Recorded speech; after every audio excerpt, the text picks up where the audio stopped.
এই শোনো, চ্যানেলটি সাবস্ক্রাইব করে ঘন্টাটি বাজিয়ে দিও, কেমন?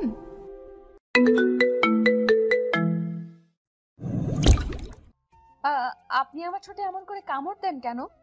বেবি, তোমার ঠোঁটগুলো অনেক মিষ্টি। আপনি বারবার কেন আমার কাছে আসেন? কারণ আমি তোমাকে প্রচন্ড পরিমাণে ভালোবাসি আমার বেবি। আপনি কেন বোঝেন না? এই ভালোবাসাটা হয় না। আমি তো বলেছি আপনাকে ভালোবাসি না। কেন হয় না?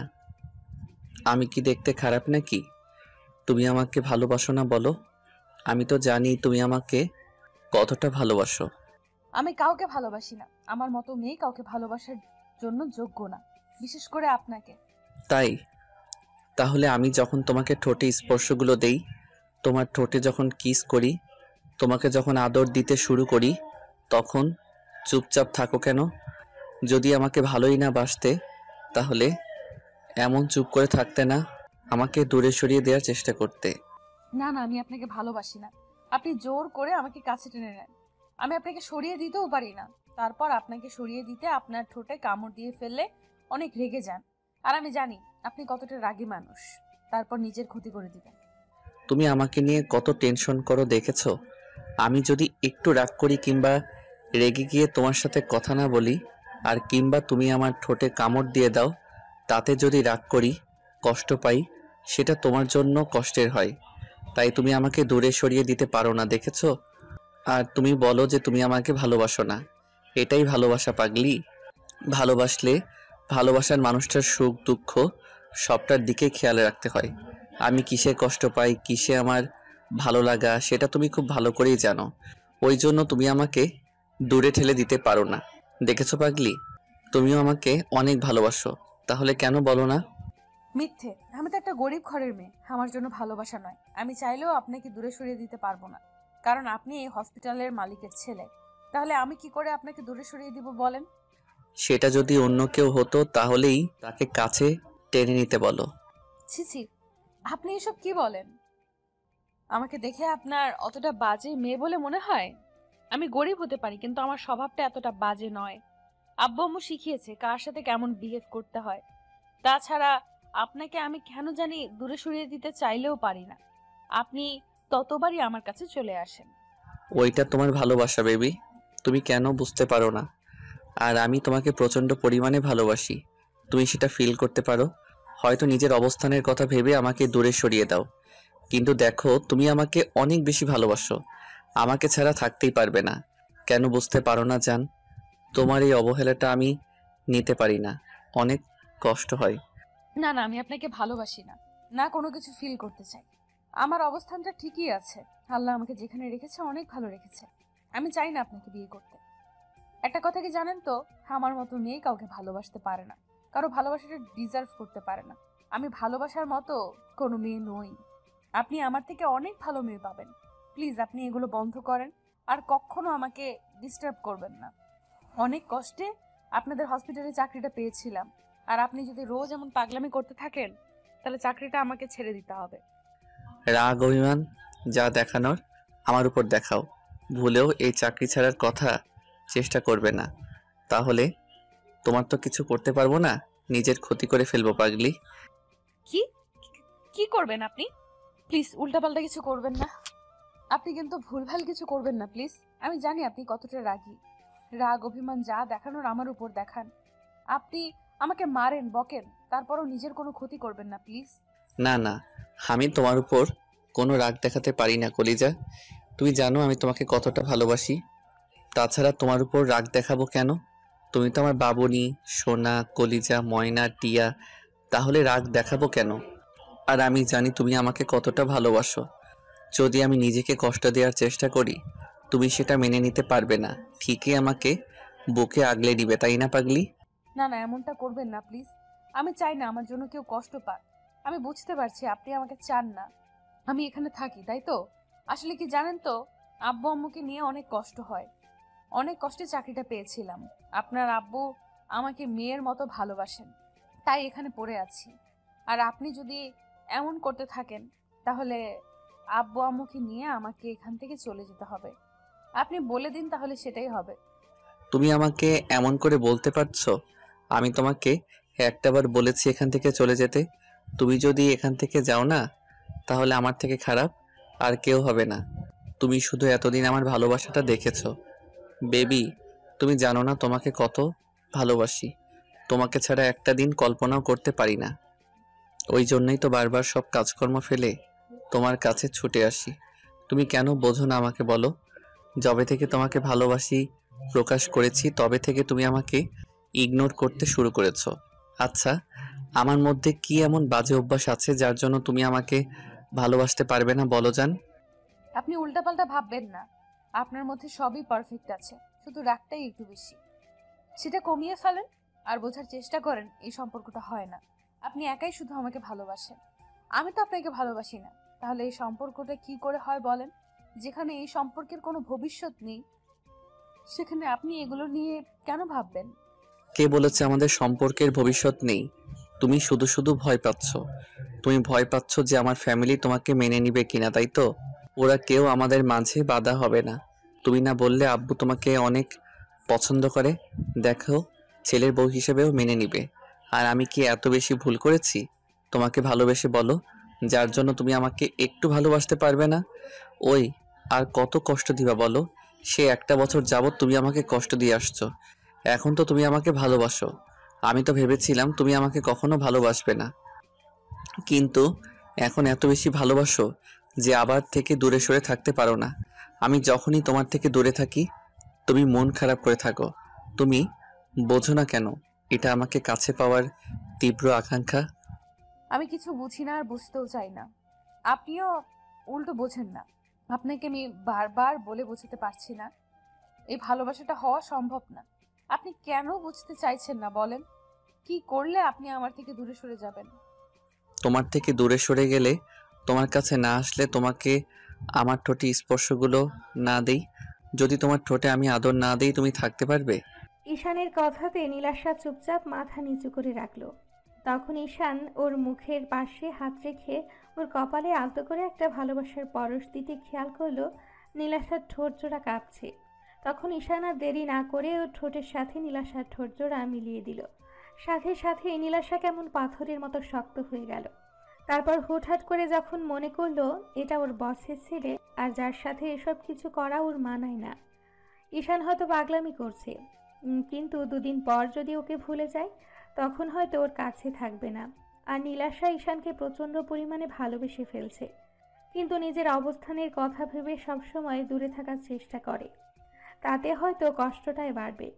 আর নীলাশা চায় না এই সম্পর্কটা হোক, তাতে কষ্টটাই বাড়বে আর ঝামেলা বাড়বে। শেষ পর্যন্ত ওকে এখান থেকে চলে যেতে হবে। আর নীলাশার বয়স্ক বাবা মাকে নিয়ে একা থাকতে হয়, অনেক কষ্টে সংসারটা চালাতে হয়। তাহলে যদি চাকরিটা চলে যায়, তাহলে কখনোই আর ভালো থাকতে পারবে না, না তুলে দিতে পারবে আব্বু আম্মুর মুখের খাবার। তাই নিজেকে আরও শক্ত করে ঈশানকে সরানোর চেষ্টা করলে ঈশান ওকে আরও শক্ত করে চেপে ধরে। তখন নীলাশা উপায় না পেয়ে ঈশানকে ধাক্কা মেরে দূরে সরিয়ে দেয়। তারপর ঠাস ঠাস করে ওর গালে 2টা থাপ্পড় মেরে দিয়ে বলে, আসলে আপনি অসভ্য লম্পট না হলে বারবার একটা মেয়ে যেখানে আপনাকে অসহ্য বলে মনে করে, যেখানে এত বেশি ঘৃণা করে, সেখানে আপনি এইভাবে আমার কাছে আসতেন না। আসলে আপনি একটা বেহায়া। না হলে আপনাকে শতবার বুঝেও আমি কিচ্ছু করতে পারলাম না যে আপনি আমার কাছে আসবেন না। আমি আপনাকে ভালোবাসি না, তারপরও কেন এরকম পাগলামি করেন বলেন তো? কি চান আপনি আমার শরীরটা? তো তাহলে বলেন, আমি আপনার সাথে বেড শেয়ার করব। নীলাশার মুখে এমন ধারা কথা শুনেই ঈশানের মুখটা কালো হয়ে গেল। নিমিষের মধ্যে একদম স্তব্ধ হয়ে গেল। তারপর কিছুক্ষণ নীলাশার মুখের দিকে তাকিয়ে রইল ঈশান। আর রাগটাকে কন্ট্রোল করতে না পেরে পাশে থাকা জানালার গ্লাসে সজোরে একটা ঘুষি মেরে দিল। সাথে সাথে ওর হাত কেটে রক্ত পড়তে লাগলো। নীলাশা ঈশানের দিকে যেতে গেলে ও হাতের ইশারায় থামিয়ে দিয়ে রাগী কণ্ঠে বলতে লাগলো, একদম আসবে না। এত ভালোবাসার পরেও যে বুঝতে পারে না তাকে আর ভালোবাসাটা বোঝানোর কোনো ইচ্ছা নেই। আমি না লম্পট দুশ্চরিত্র? আসলে কি বলতো, সত্যিকারে ভালোবাসতে নেই কখনো। কি করব বলো, তোমার চোখের মায়ায় পড়ে গিয়েছিলাম। তোমার মনটাকে ভালোবেসেছিলাম। তোমার এই সুন্দর ব্যবহারে প্রেমে পড়ে গেছিলাম। বোঝাতে পারলাম না কতটা ভালোবাসি। আজকের পর আর এই মুখটা দেখতে পাবে না। ঈশান কথাগুলো বলে হসপিটাল থেকে বেরিয়ে যায়। নীলাশা সেখানেই কান্না করতে করতে বসে পড়ে। যাকে এত বেশি ভালোবাসে তাকে কষ্ট দিয়ে ফেললো। নীলাশা ঈশানকে ভালোবাসার কথাটা বোঝাতেই পারল না। ঈশান বাসায় চলে আসে। কিছুতেই নিজেকে শান্ত করতে পারছিল না, মানতে পারছিল না যাকে এতটা ভালোবাসে সে ওকে এমন করে ইগনোর করলো। আজকে নিজের ওপরেই প্রচন্ড পরিমাণে রাগ হচ্ছে ঈশানের, তাই কন্ট্রোল করতে না পেরে হাতের কাছে যা পাচ্ছিল তাই ভাঙচুর করতে শুরু করলো। ভাঙচুরের শব্দে আম্মু দৌড়ে রুমে আসলো। ছেলের এমন কর্মকাণ্ডে আম্মু তাড়াহুড়ো করে ওর কাছে আসলো আর বলতে লাগলো, আপু, কি হয়েছে? এরকম পাগলামি করছো কেন? কে কি বলেছে আমাকে বলো, আমি সব ঠিক করে দিব। এরকম পাগলামি করো না। তুমি এভাবে নিজেকে কষ্ট দিচ্ছ কেন? আর তোমার হাতে এত রক্ত আসলো কোথা থেকে? আমি সব শেষ করে দিব, সব ভেঙে ফেলবো। আজকে সবকিছু আমি নিজের হাতে শেষ করে দিব। আমি কিছু রাখবো না। প্লিজ আম্মু, আমাকে আটকাতে এসো না।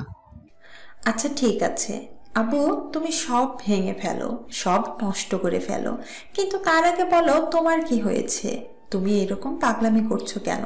কে তোমাকে এমন করে রাগিয়ে দিয়েছে? আমাকে একটাবার বলো, দেখো আমি তার সাথে কথা বলবো। কার সাহস হয় আমার আব্বুটাকে এভাবে কষ্ট দেওয়ার? আমি বুঝতে পারছি আমার আব্বুটা খুব কষ্ট পেয়েছে, না হলে সে এইরকম পাগলামি করতো না। আমাকে বলো কে কি বলেছে, কার উপর তুমি এরকম রেগে আছো? আম্মু, আমি কোনো কারণে রাগ করিনি, আমার ইচ্ছা হয়েছে তাই ভাঙচুর করছি। নাকি এগুলো করা যাবে না?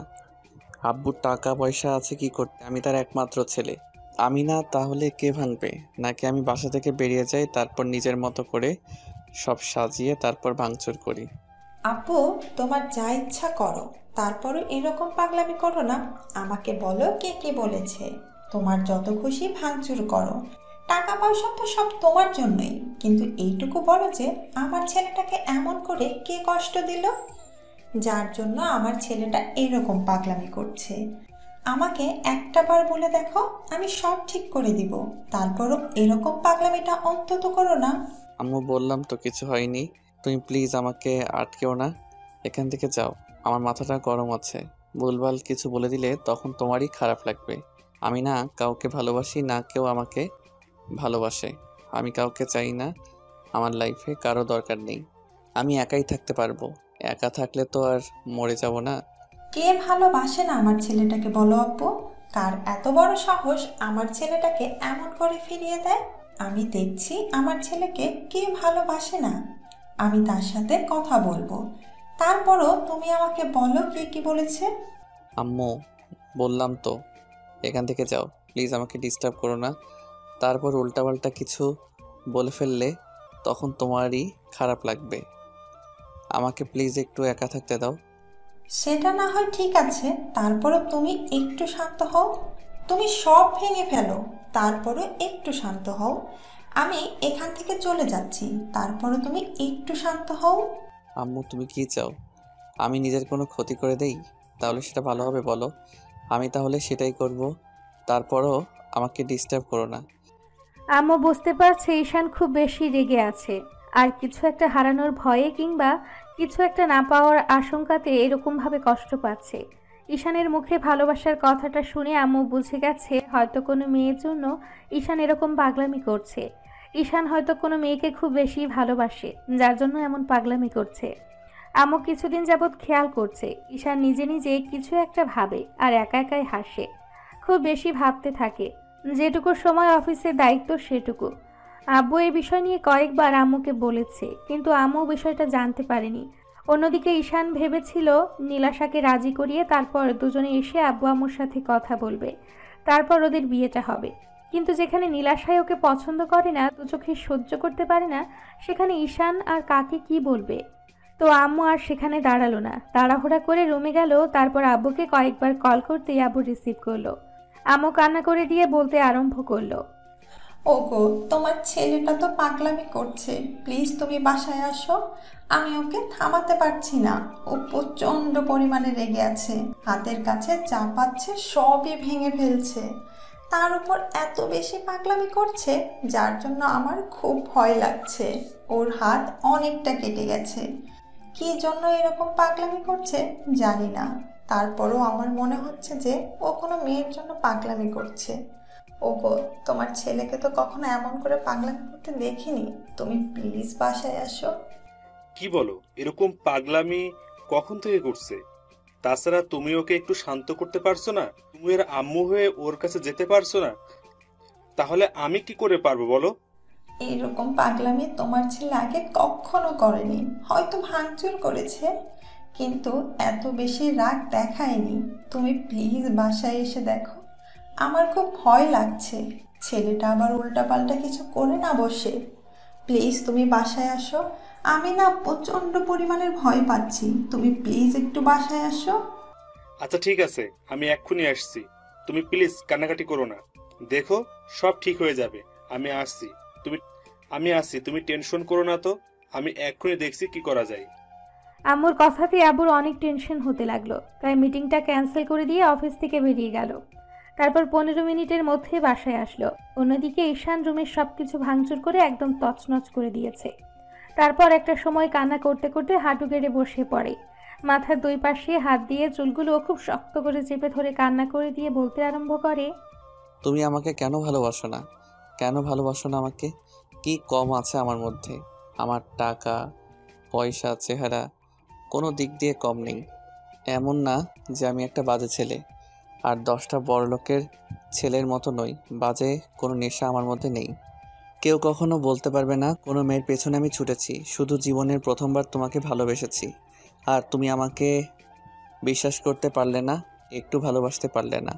শেষ পর্যন্ত আমাকে এমন করে দূরে সরিয়ে দিতে চাইলে। আসলে কি আমি আর 10টা ছেলের মতো তোমার দেহের মোহে পড়ে তোমার কাছে যাইনি? সত্যিকারে ভালোবেসেছিলাম তো, ওই জন্য আমাকে বিশ্বাস করতে পারলে না, তাই না? আমি আর কখনো তোমাকে ডিস্টার্ব করব না। আমি তোমাকে অনেক বেশি ভালোবেসে অন্যায় করেছি তো, এই জন্য তুমি আমাকে কষ্ট দিতেছো তো দাও। তারপর যেদিন থাকবো না সেদিন বুঝতে পারবে এই পাগলটা তোমাকে পাগলের মতো ভালোবাসতো। ঈশান কথাগুলো নিজে নিজেই বলছে আর কান্না করছে। এর মাঝে আব্বু তাড়াহুড়ো করে রুমে ঢুকলো। আম্মু পেছন পেছন আসলো। আব্বু এসে ওর সামনে বসে পড়ল। কিছু বলতে যাবে তার আগে ঈশান বলতে আরম্ভ করলো, আমি বললাম না তোমরা আমাকে একা থাকতে দাও, আমাকে একটু ডিস্টার্ব করবে না। তোমরা বারবার কেন আমার কাছে আসতে চাও? কি বোঝাতে চাইছো তোমরা আমাকে? কিচ্ছু বোঝাতে হবে না আমাকে, আমি তাকেই বোঝাতে পারিনি। প্লিজ এখান থেকে চলে যাও। আচ্ছা, আমরা চলে যাব, কিন্তু কে কি বলেছে আমাকে বলো। কে তোমাকে এরকম কষ্ট দিয়েছে? কার জন্য এরকম করে ভাঙচুর করলে? আর তোমার হাতের এই অবস্থা কেন? তোমার আম্মু তোমার জন্য কত কান্নাকাটি করছে, তুমি বুঝতে পারছো না? কার ভালোবাসার জন্য তুমি এরকম পাগলামি করছো আমাকে বলো। আমাদের ভালোবাসাটা কি তোমার কাছে কিছুই নয়, নাকি তোমার লাইফে অন্য কারো ভালোবাসাটা খুব বেশি প্রয়োজন? আমাকে বলো। না না আব্বু, আমার কিছু হয়নি, আমি ঠিক আছি। নিজের উপরেই রাগ করছি। যেখানে নিজেকেই বোঝাতে পারিনি সেখানে তোমাদের আর কি বোঝাবো। হ্যাঁ, তোমাদের ভালোবাসাটা আমার কাছে সব, কিন্তু আমার লাইফে অন্য কারো ভালোবাসাটা চাই, যেটা না পেলে লাইফটা অপূর্ণ হয়ে থাকবে। আমি ওকে বোঝাতে পারিনি, ব্যর্থ হয়ে গেছি। প্লিজ তোমরা এখান থেকে যাও, আমাকে ডিস্টার্ব করো না। আমি একা থাকতে চাই, আমি সারা জীবনের জন্য একা থাকতে চাই। ঈশান কথাগুলো বলছে আর কান্না করছে। আব্বুকে শান্ত করার জন্য ওকে এক হাতে জড়িয়ে ধরে বলতে লাগলো, আমাকে বলো, কে কি বলেছে? কার জন্য এরকম পাগলামি করছো? আমি সব ঠিক করে দেব। কে আমার ছেলেকে ভালোবাসে না? আমার এত সুন্দর একটা ছেলেকে কে ভালোবাসবে না? দেখি কার এত বড় সাহস। আমি তার সাথে জোর করে তোমায় বিয়ে দেব। তারপর এরকম পাগলামি করো না। আমি তো জানি আমার ছেলেটা কত ভালো, তাই না? কে ভালোবাসবে না বলো আমাকে? আব্বুর এরকম কথা শুনে ঈশানকে বুকে জড়িয়ে ধরে কান্না করতে লাগলো। তারপর বলতে আরম্ভ করলো, আব্বু, আমি নীলাশাকে ভালোবাসি, প্রচণ্ড পরিমাণে ভালোবাসি, পাগলের মতো ভালোবাসি। ওকে ছাড়া থাকতেই পারবো না।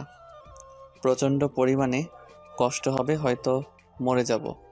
তুমি ওকে বলো না আমাকে ভালোবাসতে। তুমি জানো আমি ওকে কতটা ভালোবাসি। আজকে 6টা মাস যাবৎ ওকে বোঝানোর চেষ্টা করছি, আর ও আমাকে প্রতিনিয়ত ইগনোর করে চলছে। ও কেন বোঝে না আমার কতটা কষ্ট হয়? আমি ওকে কি করে বোঝাবো বলো? আমি তো ওকে ছাড়া থাকতে পারবো না। ও কেন বোঝে না? কি বলছো তুমি? কোন নীলাশাকে ভালোবাসো? আব্বু, ও আমাদের হসপিটালের নার্স। ওই মেয়েটাকে আমি ভালোবাসি। প্লিজ তুমি ওকে বলো না আমাকে একটু ভালোবাসতে। আমার লাইফে ওর ভালোবাসাটা খুব প্রয়োজন। আমি থাকতে পারবো না ওকে ছাড়া। প্রচণ্ড পরিমাণে কষ্ট হবে আমার। তুমি ওকে একটু বুঝিয়ে বলো। কি বলছো এগুলা?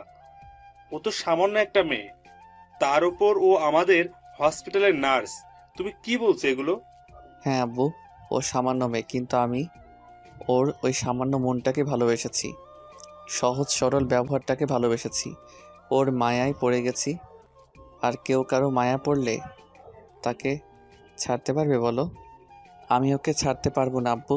তুমি ওকে বলো না আমাকে একটু ভালোবাসতে। ও আমাকে প্রচণ্ড পরিমাণে ইগনোর করছে, যে কষ্টটা আমি সহ্য করতে পারি না। প্লিজ আব্বু, ওর ভালোবাসাটা একটু আমার লাইফে এনে দাও। আমি থাকতে পারবো না ওকে ছাড়া। এটা কি করে হয়? তুমি বুঝতে পারছো ও সামান্য একজন নার্স আর গরিব ঘরের মেয়ে। তুমি কিনা শেষ পর্যন্ত ওর মায়ায় পড়লে, ওকে ভালোবেসে ফেললে। এটা কি করে সম্ভব বলো? তাছাড়া ওর থেকে কত ভালো মেয়ে তোমাকে পছন্দ করে। সেদিন আমার বন্ধুর মেয়ে তোমাকে পছন্দ করেছে, সেটা আমাকে বলেছে। আর আর তুমি তো সেটা সেখানেই বারণ করে দিলে। আর শেষ পর্যন্ত আমাদের হসপিটালের সামান্য একটা নার্সকে তোমার পছন্দ হলো। এইটা কি করে আমি মেনে নেব বলো? হ্যাঁ, ও সামান্য। আমি ওই সামান্য মেয়েটাকে ভালোবাসি। ও যদি অন্ধ হয়, ওর অঙ্গ প্রত্যঙ্গগুলো নাও থাকে, তারপরও আমি ওকে ভালোবাসি। আব্বু, আমি কিছু শুনতে চাই না, না কিছু জানতে চাই। আমি ওকে ভালোবাসি আর ওকেই চাই। আব্বু কি বলবে বুঝে উঠতে পারছে না, তাই চুপ করে আছে। ঈশান বুঝতে পারলো আব্বু ওদের সম্পর্কের বিষয়টা জানতে পেরে হ্যাপি নয়, তাই আব্বুকে ছেড়ে দিল। তারপর কিছুটা পিছিয়ে যেতে লাগলো। তখন আম্মুর কাছে যেতে গেলে ঈশান পিছিয়ে গেল আর বলতে আরম্ভ করলো, তোমরা কেউ আমার কাছে আসবে না। আমাকে কিছু বোঝাতে হবে না, আমি সবটা বুঝে গেছি। নীলাশা ঠিকই বলেছিল যে আমাদের সম্পর্ক কখনোই হবে না। অন্তত আমার আব্বু সেটা হতে দেবে না। আব্বু, তোমার চুপ থাকাতেই বুঝে গেছি তুমি নীলাশাকে কখনোই মেনে নিবে না, ওকে আমার থেকে দূরে সরিয়ে দিবে। এই জন্যই ও বারবার বলে এই সম্পর্কটা কখনোই হবে না। ও কি বলেছিল জানো? যখন আমি ওকে প্রকাশ করেছি আমি ওকে ভালোবাসি, নীলাশা তোমার দয়াতে চাকরিটা পেয়েছে, তাই সেই দয়াটাও হারাতে চায় না। আর তুমি ওকে অনেক স্নেহ করো মেয়ের মতো, তাই তোমার কাছে ও তোমার ছেলেকে চাইতে পারবে না, যে কিনা ওকে দয়া করে চাকরিটা দিয়েছে। আমার ভাবতেও অবাক লাগছে, আমার আব্বু কিনা আমাকে মিথ্যা ভালোবাসা দেখায়, কিন্তু একটু ভালোবাসে না। সামান্য শুধু গরিব আর ধনীর ব্যবধানের কারণে আমার ভালোবাসাটাকে আমার আব্বু মেনে নিবে না। তোমরা চলে যাও, আমার কাউকে দরকার নেই। যেখানে নীলাশা আমাকে বুঝতে পারেনি এত ভালোবাসার পরেও, সেখানে তোমরা বুঝবে কি করে? তোমরা তো রঙিন চশমা পরে আছো, টাকা পয়সা তোমার কাছে সবচেয়ে বড়। থাকো তুমি তোমার টাকা নিয়ে। আজকের পর থেকে তুমি শুধু আমার পাল্টে যাওয়াটা দেখবে। আমি এমনভাবে নিজেকে চেঞ্জ করব যেটা তোমরা কল্পনাও করতে পারবে না। আর ও আমাকে ভালোবাসে না, আমি ওকে বোঝাতে পারিনি এতদিনেও ওকে কতটা ভালোবাসি। ঈশান কথাগুলো বলে আবারও জানালার গ্লাসে সজোরে কয়েকটা ঘুষি মেরে দিল। সাথে সাথে কাটা জায়গা থেকে আরো রক্ত পড়তে আরম্ভ করলো। আম্মু কান্না করে দিয়ে দৌড়ে ঈশানের কাছে যেতে গেলে ও বলল, একদম কেউ আমার কাছে আসার চেষ্টা করবে না। আমি কাউকে ভালোবাসি না, না আমাকে কেউ ভালোবাসে। আমার প্রতি তোমাদের মিথ্যে মায়া দেখাতে হবে না। তুমি আব্বুর মতো ইগো নিয়ে বসে থাকো, আমার কাউকেই চাই না।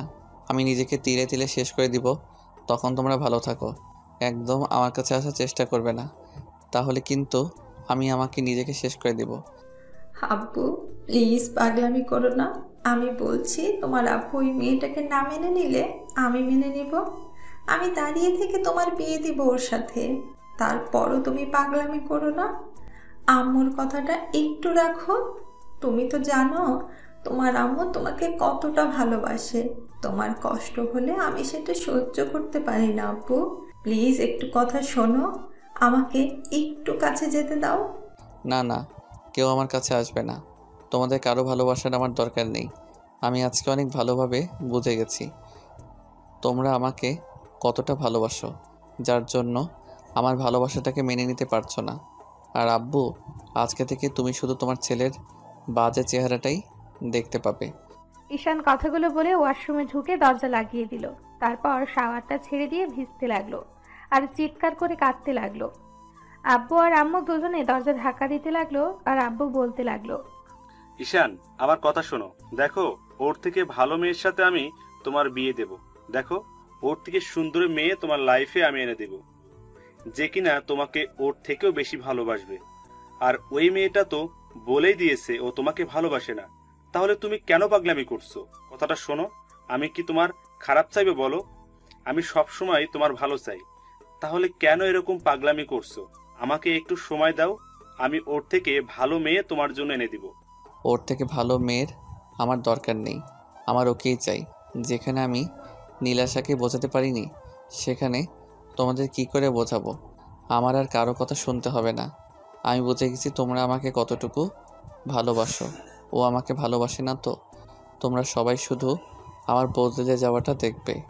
আমি যে বুকে ওর জন্য ভালোবাসা জন্ম দিতে পারি, সেই বুকে ওর জন্য প্রচণ্ড পরিমাণে অবহেলা আর ঘৃণাটাও জন্ম দিতে পারি। ও আজকে থেকে আমার পাল্টে যাওয়াটা দেখবে। আমি ওকে কত বেশি ইগনোর করতে পারি।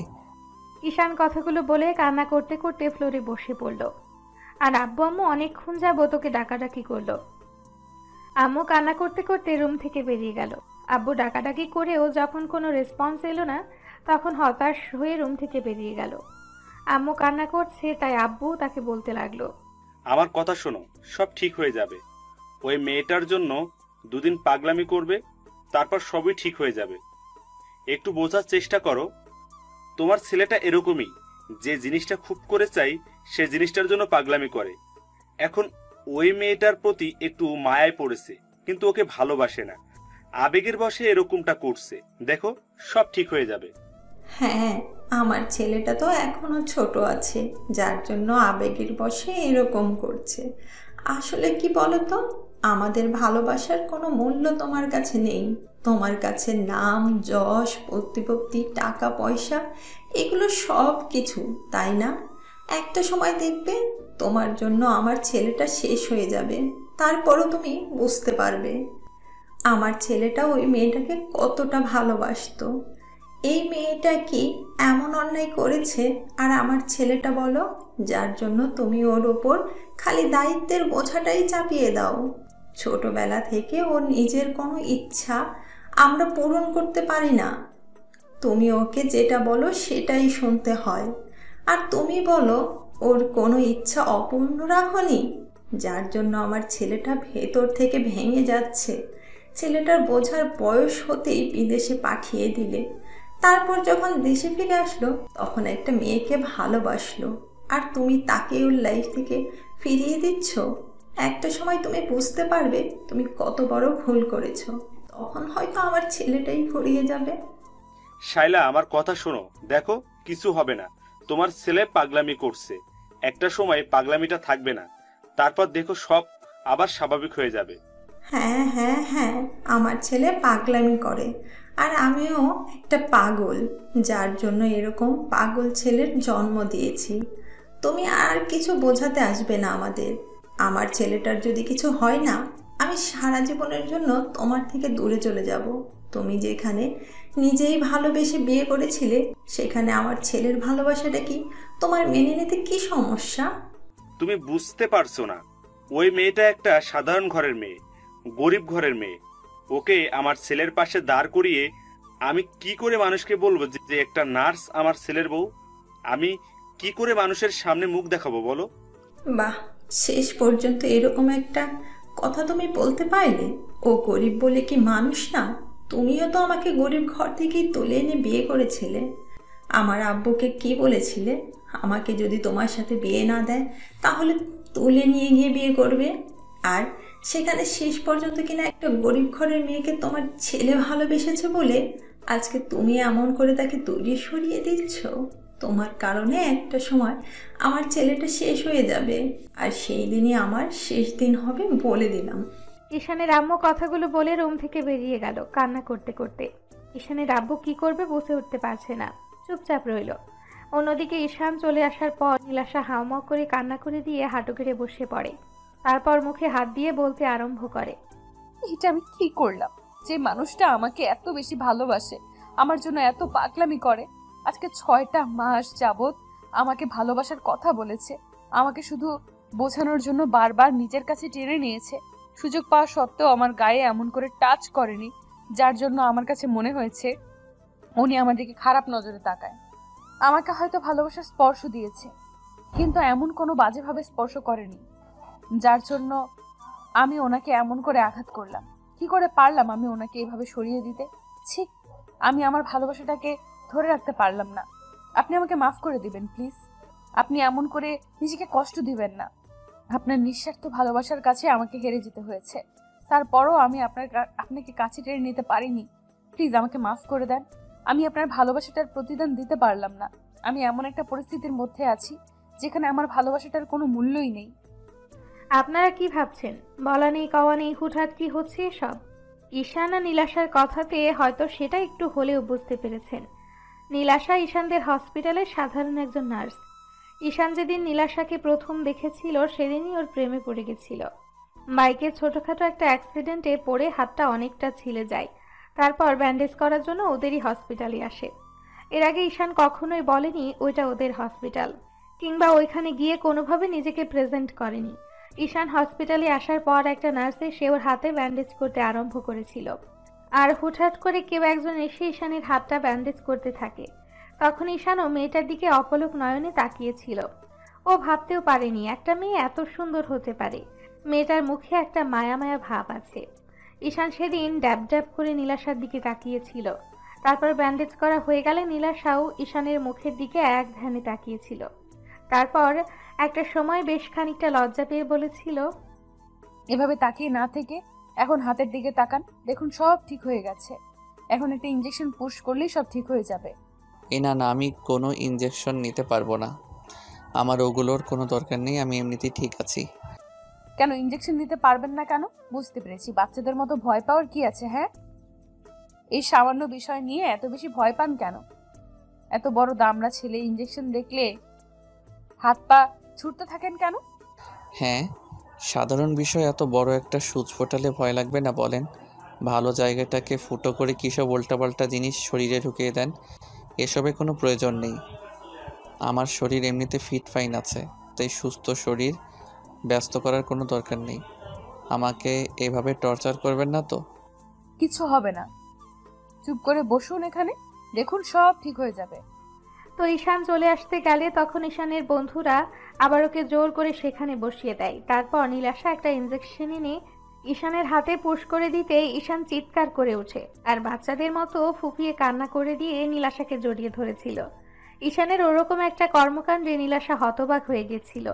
ওর শরীরের মধ্যে বিদ্যুৎ খেলে গেছিল। তারপর যখন ঈশান বুঝতে পেরেছিল নার্স মেয়েটাকে জড়িয়ে ধরেছে, তখন খেয়াল করে মেয়েটা বেশ লজ্জায় সরে গেছে। ঈশান ওই দিন যে কাণ্ড ঘটিয়েছিল সেটা কখনো কেউ ভুলতে পারছিল না। নীলাশাকে দেখতে প্রচন্ড পরিমাণে মায়াবী ছিল, তাই ঈশান বারবার হসপিটালে আসতো। আর নীলাশাও বুঝতে পেরেছিল হয়তো ছেলেটাকে পছন্দ করে আর ভালোবেসে ফেলেছে, যার জন্য ওর থেকে দূরে সরে থাকার চেষ্টা করছিল।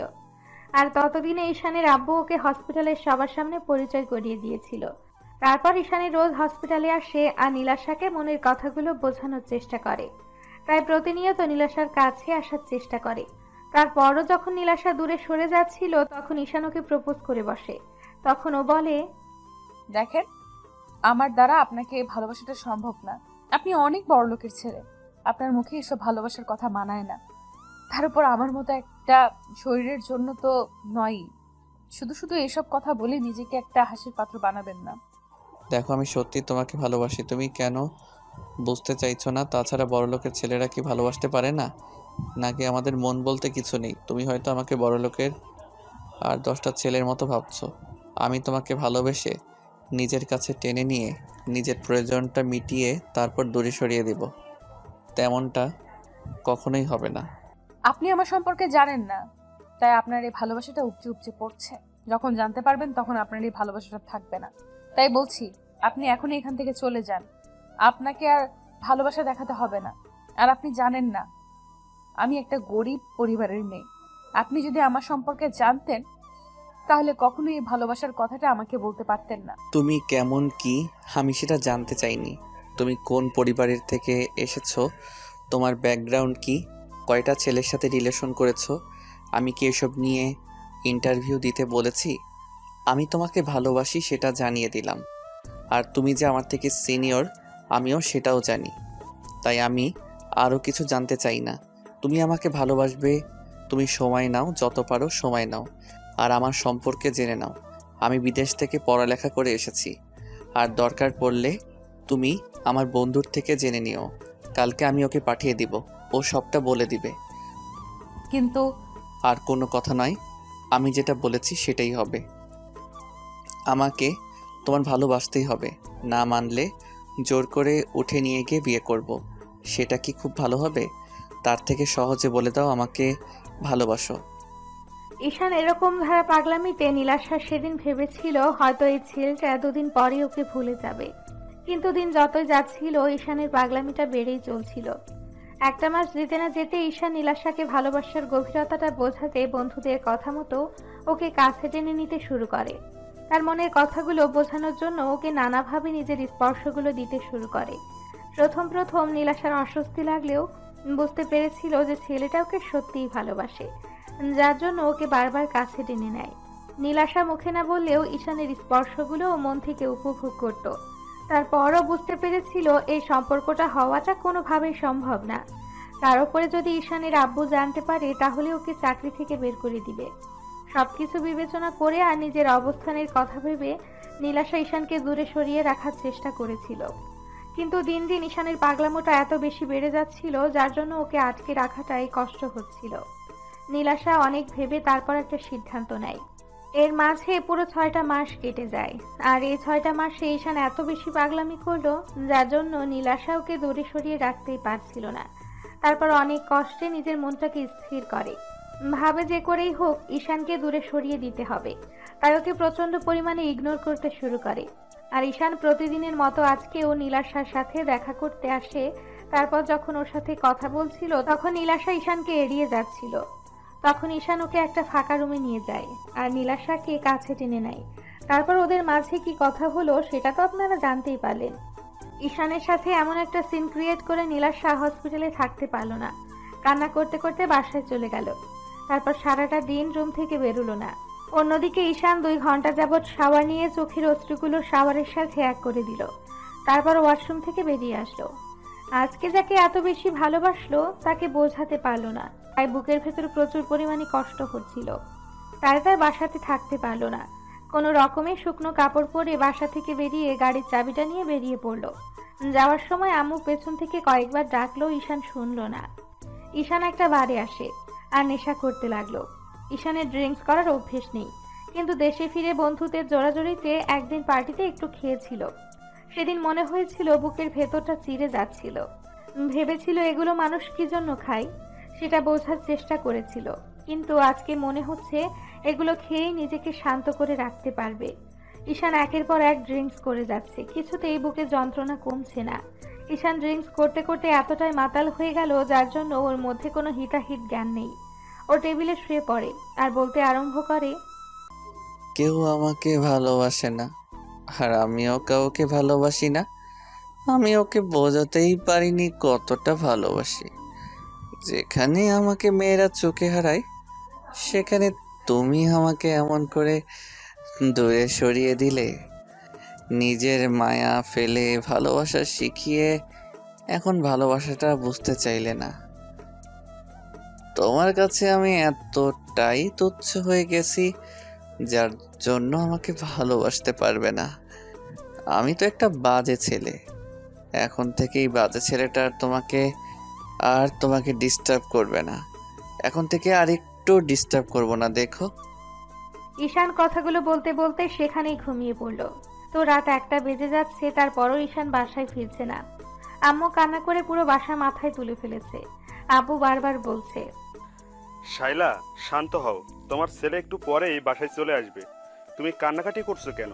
কিছু হবে না, তুমি শুধু শুধু পাগলামি করছো। আর একটা কথা বলবে না এরপরও?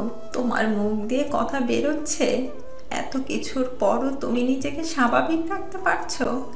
আমার ভাবতে অবাক লাগছে তুমি কি না এরকমভাবে নিজেকে স্বাভাবিক রাখতে পারছো। আসলে ছেলেটা তো আর তোমার একার নয়, আমারও। এই জন্য আমি নিজেকে কিছুতেই স্বাভাবিক রাখতে পারি না। আম্মুর কথায় উত্তর দেবার মতো আব্বুর কাছে কোনো উত্তর নেই।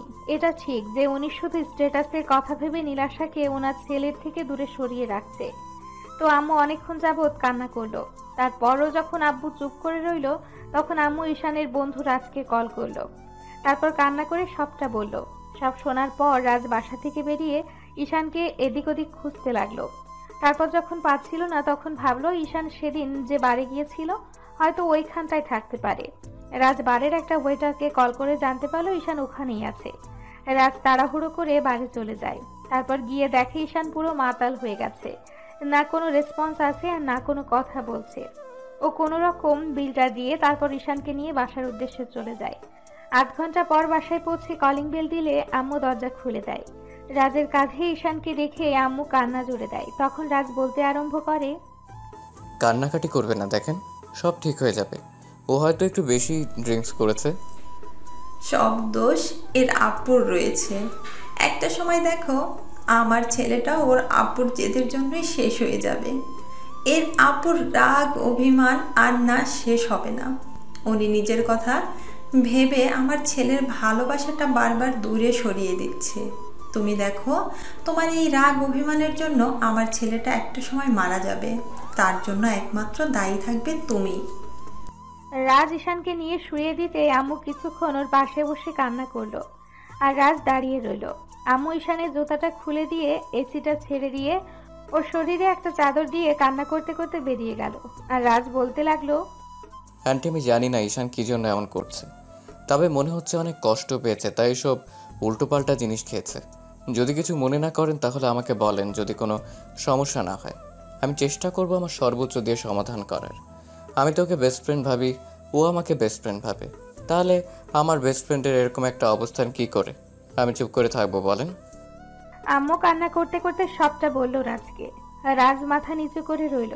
তারপর বলতে লাগলো, আন্টি আমি বিষয়টা জানতাম আর ঈশানকে বারণও করেছিলাম এই মেয়েটাকে ভালো না বাসতে, ওর কাছে না যেতে। তারপর ওর মায়ের জড়িয়ে গেছে।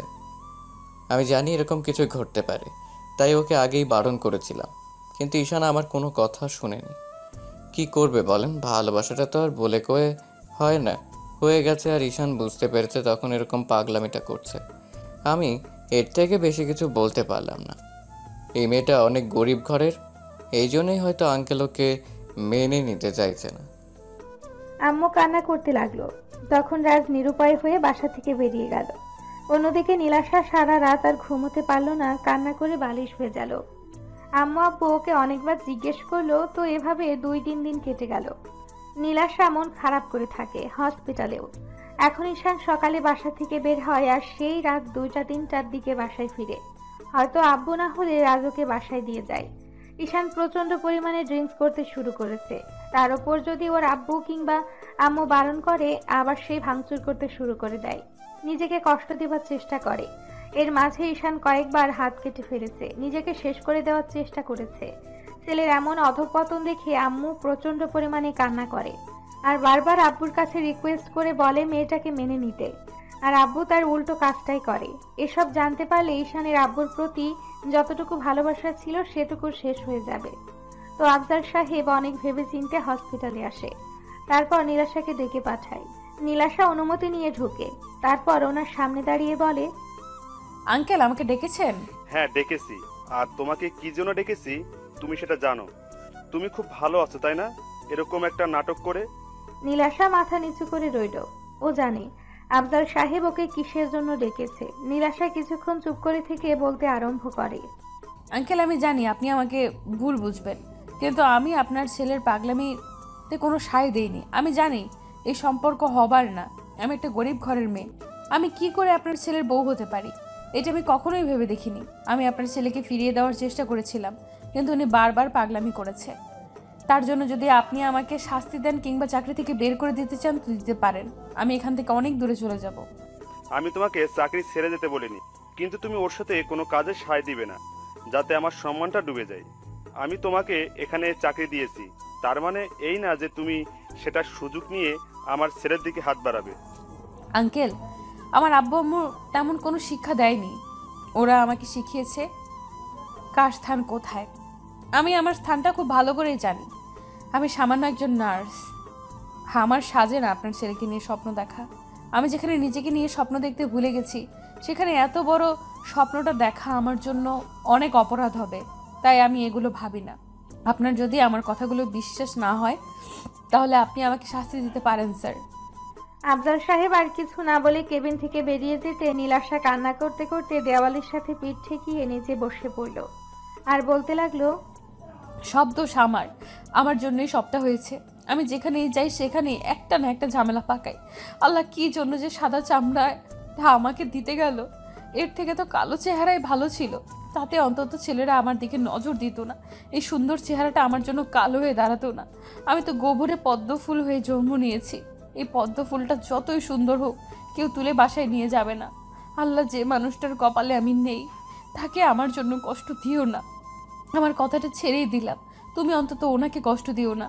আমি এগুলো সহ্য করতে পারছি না। তুমি এর শেষ কোথায় বলে দাও আমাকে। এভাবে পুরো একটা মাস কেটে গেল।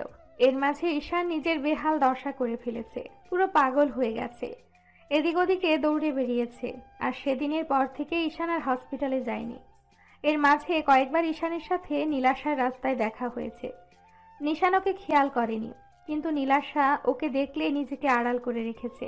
নীলাশা খুব কাছ থেকে দেখেছে আগের সেই হ্যান্ডসাম স্মার্ট স্টাইলিশ ছেলেটা কেমন পাগলের মতো হয়ে গেছে। চুলদাড়ি বড় হয়ে গেছে আর একদম দেবদাস হয়ে গেছে, পাগলের মতো ঘোরাফেরা করে।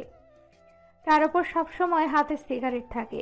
আম্মু রোজ কান্না করে ঈশানকে বোঝানোর চেষ্টা করে। অন্যদিকে আফজাল সাহেবের মনটা সেই পাথর হয়ে আছে। ছেলের এরকম একটা অবস্থা উনি মুখ বুজে সহ্য করে যাচ্ছে, আর আম্মু ওনাকে বলতে বলতে ক্লান্ত হয়ে গেছে। বুঝতে পারেন উনি কখনোই ওদের সম্পর্কটা মেনে নিবে না। তাই শেষে আম্মু আব্বুকে বোঝানোটাই বন্ধ করে দেয়। আম্মু প্রতিদিন সকালে ঈশানের রুমে গিয়ে দেখে ঈশান ঘুমোচ্ছে, না হলে উঠে বসে আছে আর কিছু একটা ভাবছে। প্রতিদিনের মতো আজকে রুমে এসে দেখে ঈশান সিগারেট খাচ্ছে। আম্মু আসতেই ঈশান সিগারেটটা ফেলে দিল। তখন আম্মু বলতে লাগলো, আপু, আর কত কষ্ট দেবে নিজেকে? এভাবে তিলে তিলে শেষ হয়ে যাচ্ছ, তার জন্য তো আমিও কষ্ট পাচ্ছি। তুমি সেটা কি দেখতে পাচ্ছ না? নাকি আমার ভালোবাসাটা তোমার কাছে কিছুই মনে হয় না? তুমি বলে দাও তাহলে, আমি এখান থেকে চলে যাব। অন্তত তোমার কষ্টটা আমাকে দেখতে হবে না। আমি দিনের শেষে শুধু এইটুকু দেখতে চাই, আমার ছেলেটা হাসি মুখে আছে। তাহলে তুমি সেই হাসি মুখটা, তো তোমার মুখে সেই হাসিটাই আমি দেখতে পাচ্ছি না। উল্টে নিজেকে এত বাজেভাবে একটা বাজে পরিস্থিতির মধ্যে ঠেলে দিচ্ছ, যেখান থেকে তুমি পরবর্তীতে ফিরে আসতে পারবে না। ঈশান কোনো কথাই বলছে না, আর আম্মু কান্না করতে লাগলো। তখন ঈশান বলল, আম্মু, এত টাকা পয়সা দিয়ে কি হবে যদি মনে শান্তিটাই না থাকে? প্রিয় মানুষটাই যদি লাইফে না থাকে, কি দরকার এত স্ট্যাটাস, ইগো, নামডাক আর প্রতিপত্তি দিয়ে? টাকা পয়সা দিয়ে কি আব্বু আমার সুখটা কিনে দিতে পারবে? কখনোই না। আমি আমার লাইফ থেকে সুখটাকে হারিয়ে ফেলেছি আম্মু। বুকের ভেতর না প্রচণ্ড পরিমাণে যন্ত্রণা হয় জানো তো, যার জন্য নিজেকে আটকে রাখতে পারি না। নিজেকে শেষ করে দিতে ইচ্ছে করে, কিন্তু শুধু তোমার মুখের দিকে চেয়েই বেঁচে থাকতে হয়।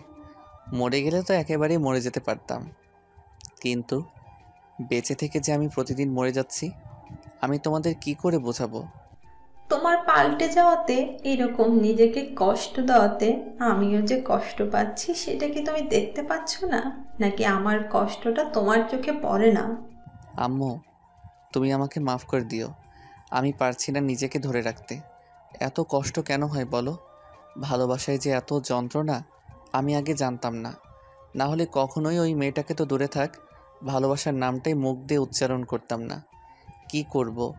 আমার বেহায়া মনটা যে ওই গরিব মেয়েটাকে ভালোবেসে ফেলেছিল, যাকে তোমরা মেনে নিতে পারলে না।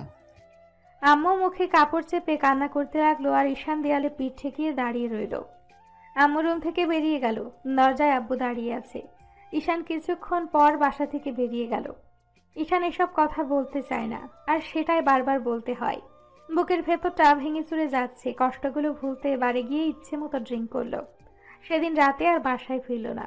তখন হোটেলের দুজন ওয়েটার ওকে একটা রুমে দিয়ে আসে। পরদিন বাসায় আসলে আম্মু অনেক কান্নাকাটি করলো, আর আব্বু প্রচণ্ড পরিমাণে বকাঝকা করলো, আর বলতে আরম্ভ করলো, তোমাকে অনেক লাই দিয়েছি, আজকের পর থেকে তোমার বাসা থেকে বেরোনো বন্ধ। আমি তোমাকে স্বাধীনতা দিয়েছি, তার মানে এই না যে তোমার যা খুশি তাই করবে। তুমি নিজেকে মৃত্যুর মুখে ঠেলে দিচ্ছ, বুঝতে পারছো না আমার সম্মানটাকে তুমি ডুবিয়ে ফেলছো। এসব আজে বাজে সাইপাস খেয়ে নিজের শরীরটাকে তো শেষ করে দিচ্ছ, আর তোমার আম্মুকেও কষ্ট দিচ্ছ, আর আমার টেনশন বাড়াচ্ছ।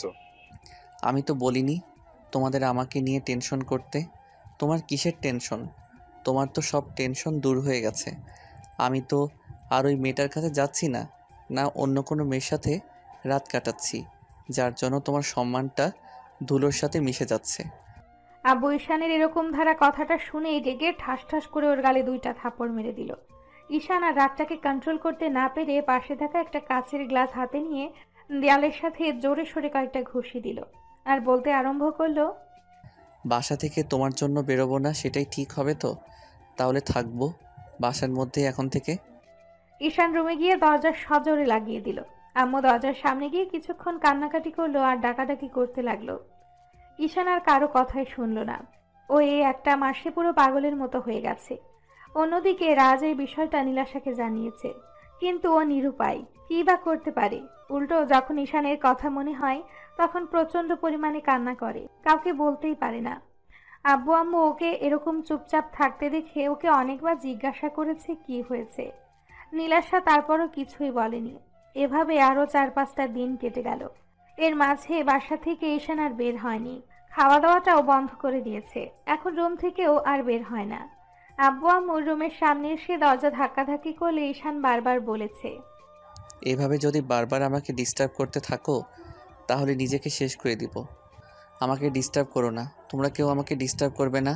আর যদি বেশি ডিস্টার্ব করো তাহলে এই পৃথিবী থেকে চলে যাব, যেখানে গেলে আর খুঁজেই পাবে না।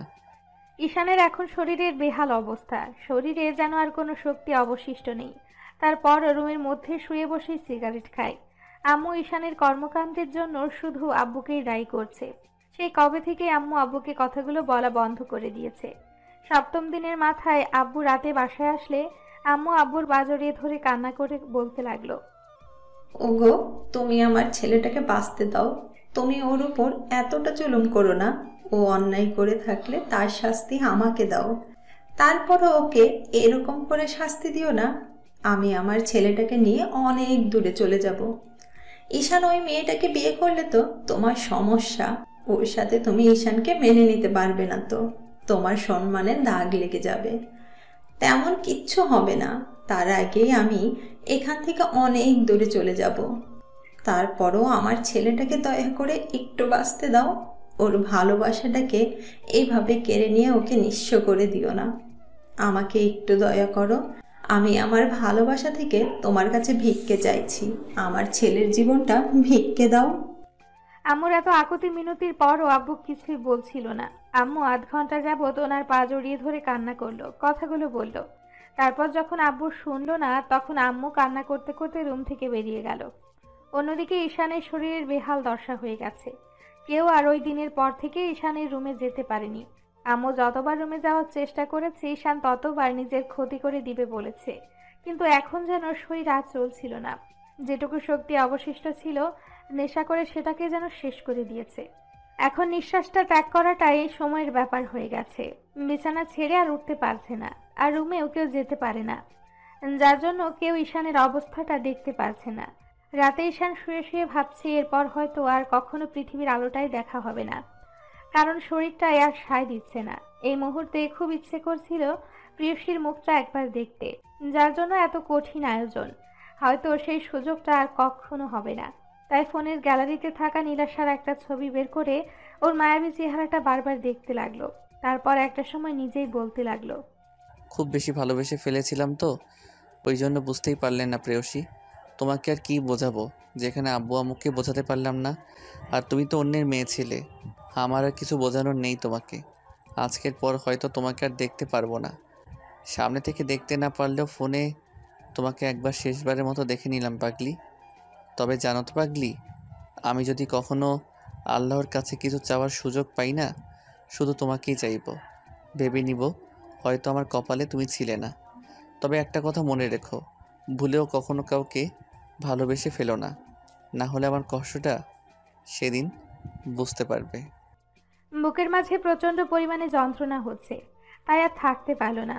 আস্তে আস্তে ঈশানের চোখ জোড়া বন্ধ হয়ে আসলো। পরদিন যখন আম্মু ওকে ডাকতে আসলো তখন ঈশানের কোনো সাড়া শব্দই পাচ্ছিল না। তখন আম্মু কান্না করতে করতে পুরো বাড়ি মাথায় করে ফেললো। আব্বু দৌড়ে এসে বলতে লাগলো, শাইলা, কি হয়েছে? এভাবে চিৎকার করছো কেন? ওগো, আমার ছেলেটা মনে হয় উল্টোপাল্টা কিছু করে ফেলেছে। প্লিজ তুমি দরজা ভেঙে ফেলো। ও কথা বলছে না। আমি সেই আধ ঘন্টা যাবৎ ছেলেটাকে ডেকেই যাচ্ছি। ও যেটা বলেছিল সেটাই করেছে। দেখেছো, তোমার রাগের কাছে আমার ছেলেটাকে হারিয়ে ফেলেছি। এর মাঝে বাসার কাজের লোকগুলো সেখানে আসলো। আব্বু কাজের লোকের সাহায্যে দরজাটা ভেঙে ফেললো। ঈশান বিছানায় এলোমেলো হয়ে পড়ে আছে। আব্বু গিয়ে ওকে ডাকতে লাগলো। ঈশানের কোনো সাড়া শব্দ নেই। আম্মু কান্না করতে করতে ফোনটা হাতে নিয়ে খেয়াল করলো সেখানে একটা মেয়ের ছবি। বুঝতে বাকি রইল না এই মেয়েটার জন্যই ছেলের এমন পাগলামি। আব্বু অনেক ডাকাডাকি করেও কোনো কাজ হলো না।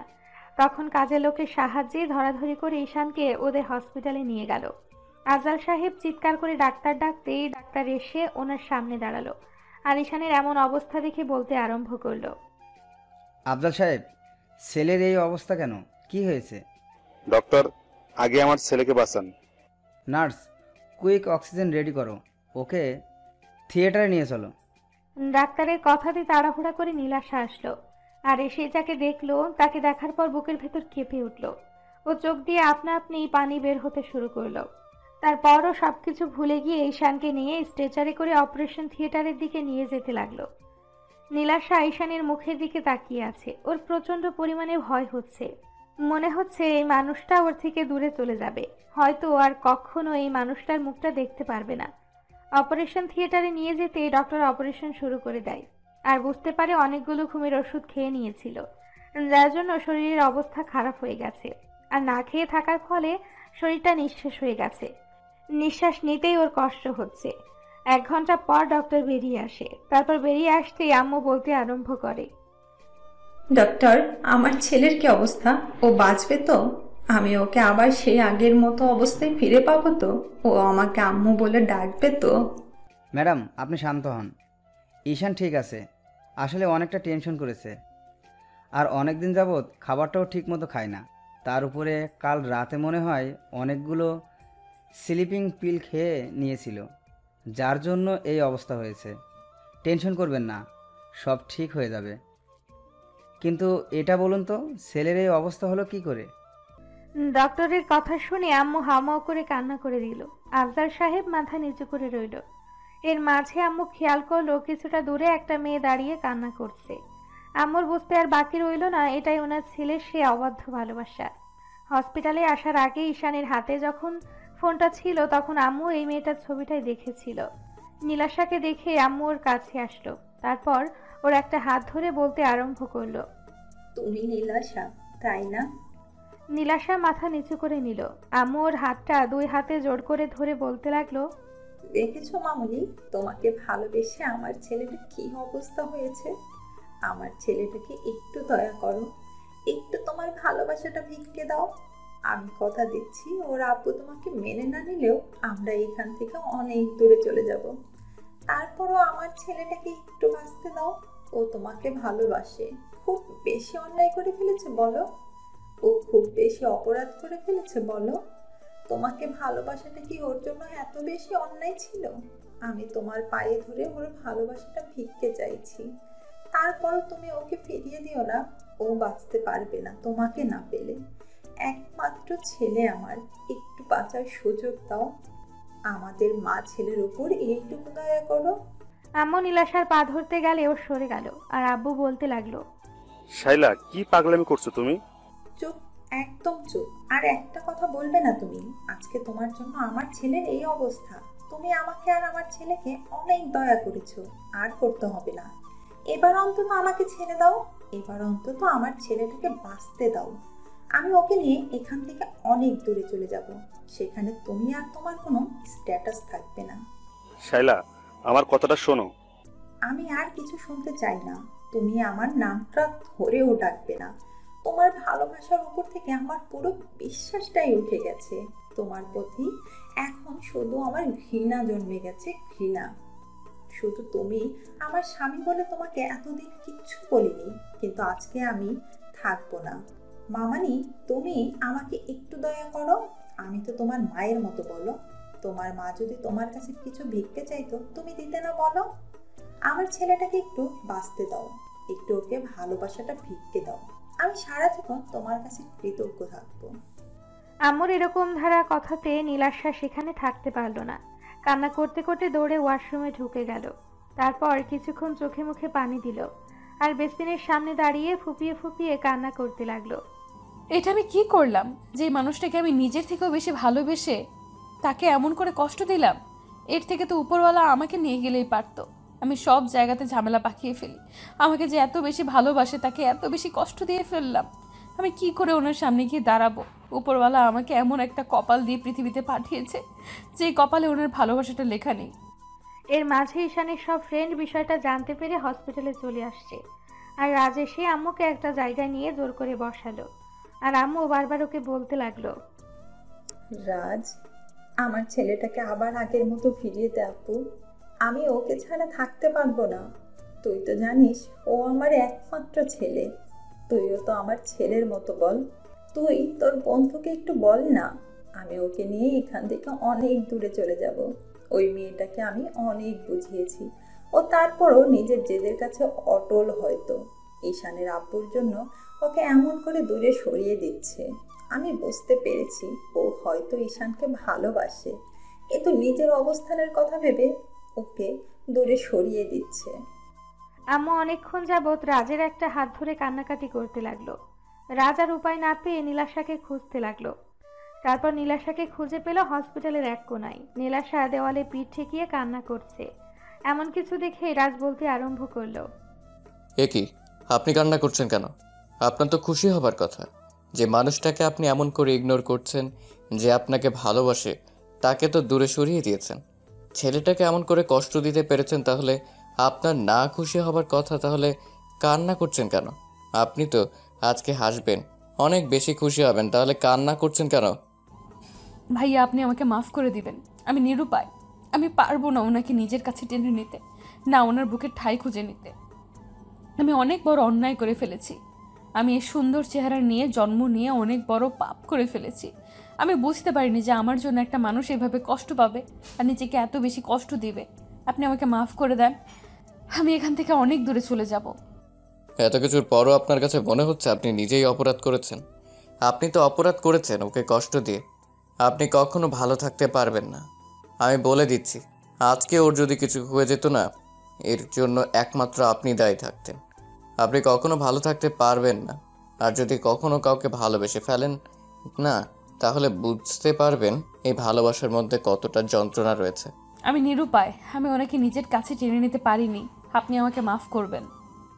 আমি জানি আপনি আঙ্কেলের জন্য এরকম করেছেন, কিন্তু আপনি তো একটাবার ওকে বলতে পারতেন যে আপনার অবস্থানের দিক থেকে আপনি ওকে ভালোবাসতে পারছেন না। অন্তত আমাকে বলতে পারতেন। আমি তো বারবার এসে আপনাকে জিজ্ঞেস করেছিলাম কী জন্য আপনি এমনটা করছেন। অন্তত ঈশানের আম্মুর কাছে বলতে পারতেন। আমি তো বলেছিলাম যে ওর আম্মু কতটা কান্নাকাটি করছে। ওর আম্মু সব কিছুতেই রাজি আছে, শুধু উনি ওনার ছেলের মুখে হাসি দেখতে চায়। আর আপনি কি করলেন? ওকে এমন করে ইগনোর করলেন যার জন্য ছেলেটার এমন একটা অবস্থা। আজকে ছেলেটা মরে গেলেই হয়তো আপনি খুশি হতেন না। প্লিজ ভাইয়া, চুপ করুন। এসব বাজে বাজে কথা বলবেন না। ওনার কিচ্ছু হবে না। আমি মরে যাব, সেটাই ঠিক হবে। আমি চলে গেলেই তো কেউ কষ্ট পাবে না, সেটাই ভালো হবে। বুঝেছি, আপনার সাথে কথা বলে কোনো লাভ নেই। এইসব বিষয় নিয়ে আপনাকে বলবো না। ঈশানের আম্মু ওকে নিয়ে অনেক দূরে চলে যাবে। আন্টি বুঝতে পেরেছে আপনি ঈশানকে ভালোবাসার পরও কখনোই মেনে নেবেন না। রাজ গিয়ে আম্মুর সাথে কথা বলল। সব শোনার পর আম্মু বলতে লাগলো, আমার সব বোঝা হয়ে গেছে, কেউ কারো জন্য না। আমি আমার ছেলেকে নিয়ে এখান থেকে অনেক দূরে চলে যাব। সারাটা দিন ঈশানের জ্ঞান ফিরল না। রাত 12টার দিকে নীলাশা বাসায় যেতেই ওর আব্বু বলতে আরম্ভ করলো, মামনি, তোমার সাথে আমার কিছু কথা আছে। নীলাশা আব্বুর সামনে দাঁড়াতেই উনি বলতে আরম্ভ করলো, শোনো মামনি, আমি তোমার বিয়ে ঠিক করে ফেলেছি। কিছুদিন যাবৎ ভেবেছি তোমার বয়স হয়েছে, আমাদেরও বয়স হয়েছে, যে কোনো সময় আমরা চোখ বন্ধ করে নিতে পারি। তাই আমি চলে যাওয়ার আগে চাই আমার মেয়েটা কোথাও ভালো আছে সেটা দেখে যেতে। কিন্তু আব্বু। আর কোনো কিন্তু নাই, আমি যেটা বলেছি সেটাই হবে। তুমি বা কতদিন এভাবে থাকবে বলো? আব্বু আমি চলে গেলে তোমাদের কি হবে? আমি যদি বিয়ে করে এখান থেকে চলে যাই তাহলে তোমাদের কে দেখবে? সেটা তোমাকে দেখতে হবে না। ছেলেপক্ষ সবই শুনেছে, ওরা সবটা জেনেই শুনেই রাজি হয়েছে। ওরা বলেছে বিয়ের পর তোমাকে চাকরিটা করতে হবে না। ওরা সব কিছুতে রাজি আছে। আর এও বলে দিয়েছে আমাদের ফ্যামিলির পুরো দায়িত্বটা ওদের। ছেলে তোমাকে অনেক অনেক পছন্দ করেছে, তাই আমি চাই না এরকম একটা ভালো সম্বন্ধ হাতছাড়া করতে। হয়তো আমাদের একটু কষ্ট হবে, তারপরও যে টাকাটা আছে সেটা দিয়ে আমাদের দিব্যি চলে যাবে। তুমি টেনশন করো না আমাদের নিয়ে। নীলাশা কিছু বলার আগে আম্মুকে বোঝাতে লাগলো। নীলাশা রুমে চলে গেল। তারপর বালিশে মুখ গুজে অনেকক্ষণ কান্না করলো। সারা রাত নীলাশা ঘুমাতে পারল না। শুধু ভাবলো এবার ঈশানকে সারা জীবনের জন্য দূরে সরিয়ে দিতে হবে। পরদিন নীলাশা হসপিটালে আসতেই বুঝতে পারলো ঈশানের জ্ঞান ফিরেছে। আরও প্রচণ্ড পরিমাণে পাগলামি করছে। রাজ হাত জোর করে নীলাশাকে বলল, প্লিজ আপনি একটু কেবিনে যান, ওকে একটু শান্ত করে আসেন। ওর সাথে একটু কথা বলে দেখেন, ও সব ভুলে যাবে।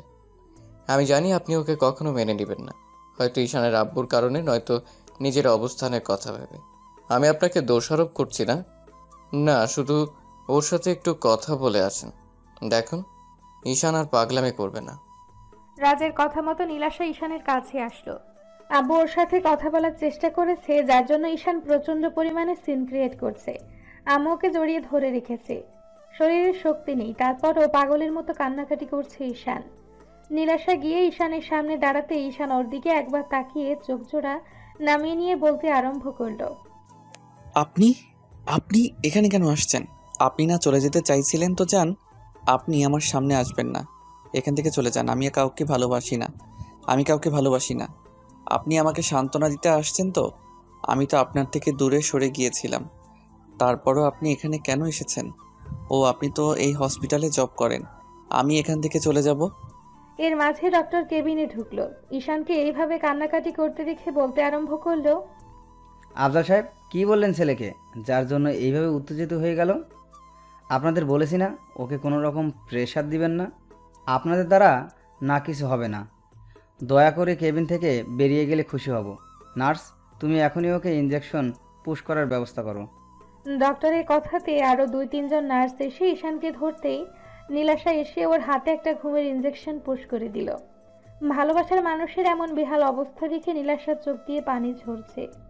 এর মাঝে ডাক্তারের অন্য নার্সগুলো চলে যেতেই আম্মু রুম থেকে বেরিয়ে গেল। নীলাশা কান্না করে দিয়ে ঈশানের পাশে বসে পড়ল। তারপর ঈশানের একটা হাত ধরে অনেকক্ষণ মুখের দিকে তাকিয়ে থেকে কপালে একটা চুমু দিয়ে বলতে আরম্ভ করলো, আপনি আমাকে মাফ করবেন, আমি আপনার ভালোবাসাটা বুঝতে পারিনি। বোঝার পরও সেটাকে দূরে সরিয়ে দিয়েছি। প্লিজ আমাকে ক্ষমা করে দিন। জানি আপনি আমাকে কখনোই মাফ করতে পারবেন না। কি করব বলেন? আমি নিরুপায়। আমি এমন একটা অবস্থানে আছি যেখান থেকে না আপনাকে কাছে টেনে নিতে পারছি, আর নিজেকে এখান থেকে সরিয়ে নিতে পারছি না। প্লিজ আপনি আমাকে মাফ করে দিবেন। আমি আপনার ভালোবাসাটা বুঝতে পারিনি। আপনি আমাকে অভিশাপ দিয়েন, তারপরেও নিজেকে এইভাবে কষ্ট দিয়েন না। নীলাশা কিছুক্ষণ ঈশানের অসহায় মুখের দিকে তাকিয়ে রইল। মুখটা পুরো শুকিয়ে গেছে, আর কয়েকটা দিন না খেয়ে নিজের অবস্থা পুরো বেহাল দশা করেছে। নীলাশা জানে ঈশান নিজেকে কষ্ট দিতে প্রচুর পরিমাণে নেশা করে। নীলাশা চোখ মুছতে মুছতে কেবিন থেকে বের হতেই আফজাল সাহেব এসে ওর সামনে দাঁড়ালো। তখন নীলাশা পাশ কাটিয়ে চলে যেতে গেলে উনি বলতে আরম্ভ করলো, দাঁড়াও, কোথায় যাচ্ছ তুমি? আঙ্কেল, আব্বু আমার বিয়ে ঠিক করেছে, আর খুব শীঘ্রই আমার বিয়ে, হয়তো 1 সপ্তাহের মধ্যে। আমি ঠিক করেছি আজকে এখান থেকে চলে যাব। আমি আর এই চাকরি কন্টিনিউ করতে পারছি না। আর আমার জন্য আপনার ফ্যামিলিতে এত সমস্যা, আমি শহর ছেড়ে চলে গেলেই হয়তো এই সমস্যাটা আর থাকবে না। আমার ছেলেকে কষ্ট দিয়ে এভাবে ফেলে রেখে তুমি যেতে পারো না। এত কিছু যখন তোমার জন্য হয়েছে, তাহলে তোমাকেই সবটা ঠিক করতে হবে। আফজাল সাহেবের এরকম ধারা কথাতে নীলাশা সহ সবাই বেশ অবাক হয়ে গেল। আর ঈশানের আব্বুর মুখের দিকে তাকিয়ে রইল। তখন নীলাশা বলতে আরম্ভ করলো, আঙ্কেল আপনি কি বলছেন? আমি কিছুই বুঝতে পারছি না। সেটা পরে বুঝতে পারবে, কথাটা আজকে বলতে চাচ্ছিলাম না। কিন্তু তোমরা যা শুরু করেছো তাতে হয়তো আমার ছেলেটাকে, ওর আম্মুকে আমি শান্ত করতে পারবো না। শোনো, আমি কালকে তোমাদের বাসায় গিয়েছিলাম, তোমার আব্বুর সাথে কথা বলেছি। সব শোনার পর উনি বিয়েতে রাজি হয়েছে। আমি অন্যায় করেছি আমার ছেলেকে এভাবে তোমার থেকে দূরে সরিয়ে দিয়ে। বুঝতে পারিনি আমার ছেলেটা এত বেশি পাগলামি করবে। তুমি প্লিজ ওকে এভাবে দূরে সরিয়ে দিও না। আমি মানছি আমি অন্যায় করেছি, তার শাস্তি তোমরা আমাকে দাও। তারপরও ওর উপর রাগ করে থেকো না। কি সব বলছেন আঙ্কেল? আপনি বুঝতে পারছেন আমি একটা গরিব ঘরের মেয়ে, তার উপর হসপিটালে সামান্য একজন নার্স, যে কিনা আপনার ছেলেকে ভালোবাসে তো দূরে থাক, আপনার বাসার কাজের মেয়ে হওয়ারও যোগ্যতা রাখে না। তাহলে আপনি কি করে আপনার ছেলের পাশে আমাকে মেনে নেবেন বলেন? আপনার স্ট্যাটাসে লাগবে না? নীলাশা কথাগুলো বলেই কান্না করতে লাগলো। তখন আব্বু ওর সামনে হাত জোড় করে বলল, মামুনি, এসব কথা বলে আমাকে আর লজ্জা দিও না। আমি অনেক বড় ভুল করেছি। আমার ছেলেকে এভাবে কষ্ট দিয়ে আমি অনেক বড় অন্যায় করেছি। তুমি প্লিজ আমাকে মাফ করে দাও। আমি তোমার আব্বু আম্মুকে রাজি করিয়েছি, তুমি অন্তত বিয়েতে বারণ করে দিও না। তুমি আমার ছেলেটার মুখের দিকে তাকিয়ে হলেও বিয়েতে হ্যাঁ বলে দাও। তুমিও তো ওকে ভালোবাসো। আমি তোমার চোখের দিকে তাকিয়ে বুঝতে পারছি তোমার চোখে ওর জন্য অসম্ভব রকমের মায়ের ভালোবাসা জড়িয়ে আছে। প্লিজ ওকে আর কষ্ট দিও না। অসম্ভব আঙ্কেল, এই বিয়ে করা আমার পক্ষে সম্ভব না। আমি জানি আপনি কখনো আমাকে ছেলের বউ হিসেবে মানতে পারবেন না। আপনার ছেলে আমাকে কখনো মাফ করবে না। ও এমনিতেই আমাকে এখন ঘৃণা করে, তাই আমি চাই যে মানুষটা আমাকে ঘৃণা করে সারা জীবনে যেন ঘৃণাই করে যায়। বুঝতে পেরেছি, রাগ আর অভিমানের থেকে এখন এসব কথা বলছো তো।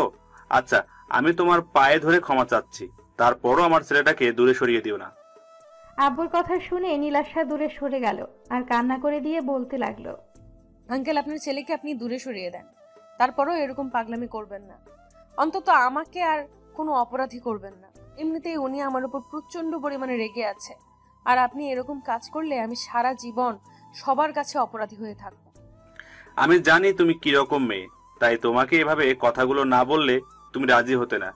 আমি চাই তুমি আমার ছেলেটাকে বিয়ে করে নাও। আমি ঠিক করেছি 1 সপ্তাহের মধ্যে তোমার সাথে ঈশানের বিয়ে। তুমি শুধু ওকে বিয়েটা করে নাও, দেখো সব ঠিক হয়ে যাবে। নীলাশা কথা বলছে না, তাই আম্মু আর রাজ বেশ কিছুক্ষণ ওকে বোঝাতে লাগলো। পরদিন ঈশানের জ্ঞান ফিরে আসতে নীলাশা প্রথমে কেবিনে ঢুকলো। ঈশান ওকে দেখে একবার ওর দিকে তাকিয়ে তারপর ওপরের দিকে তাকিয়ে রইল। তখন নীলাশা ওর পাশে বসে একটা হাত 2 হাতের মুঠোয় নিতেই ঈশান হাতটা ছাড়িয়ে নিল আর নীলাশা বলতে আরম্ভ করলো, রাগ করে আছো আমার উপর? থাকো, সমস্যা নেই, কিন্তু একটু কথা বলো আমার সাথে। দেখো, তুমি এইভাবে আমাকে দূরে সরিয়ে দিতে চাইছো, তাতেও সমস্যা নেই, একটু কথা বলো। আমার জন্যই তো তুমি কষ্ট পাচ্ছ। দেখো, এই কষ্টটা আর থাকবে না। তোমার আব্বু সবটা মেনে নিয়েছে, আর আমাদের বিয়েটাও কালকে ঠিক করে আসছে। নীলাশার কথাতে ঈশান ওর দিকে তাকালো। খেয়াল করলো নীলাশার চোখে মুখে একটা অসম্ভব রকমের খুশির ছাপ।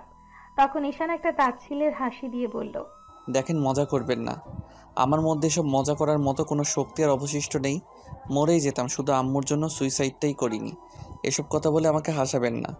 আমার মধ্যে হাসার মতো কোনো শক্তি নেই। আপনি যে আমাকে ভালোবাসেন না সেটা আমি জানি। আব্বু জোরপূর্বক আপনার সাথে আমার বিয়েটা ঠিক করেছে, তো শুধু আমাকে বাঁচানোর জন্য, তাই না? আপনি চলে যান, আমাকে আপনার বিয়ে করতে হবে না। আমি মরবো না। উপরওয়ালা আমাকে ঠিক যতদিন বাঁচিয়ে রাখবে আমি ঠিক ততদিনই বেঁচে থাকব, এতে আপনি চান বা না চান। ঈশানের কথাতে নীলাশা ফুপিয়ে কান্না করে দিল। তখন ঈশানের একটা হাত 2 হাতের মুঠোয় নিয়ে চুমু দিতে দিতে বলতে আরম্ভ করলো, এই প্লিজ এরকম কথা বলো না, আমার প্রচন্ড পরিমাণে ভয় হয়। তুমি জানো তোমার এই অবস্থা দেখে আমার কতটা কষ্ট হয়েছিল। মনে হয়েছিল আমি নিজেকে শেষ করে দেই। তুমি এরকম একটা কাজ কেন করতে গেলে? এইসব বলে আমাকে কষ্ট দিও না প্লিজ। তুমি এসব বললে আমার প্রচন্ড পরিমাণে ভয় হয়। তুমি আমাকে বলো তোমাকে ভালোবেসে আমার মরে যেতে হবে, আমি সেটা করে নেব। তারপরও এইসব কথা আর কখনো বলবে না প্লিজ। দেখেন নার্স ম্যাডাম, আমার হাত ধরবেন না, ছেড়ে দিন। আমি তো একটা দুশ্চরিত্র লম্পট ছেলে। আপনাকে শুধু শারীরিক চাহিদার কারণে কাছে টেনে নেই। এখন শরীরের চাহিদাটা আমি মিটিয়ে ফেলেছি, তাহলে এখন আপনি আমার কাছে আসছেন কেন?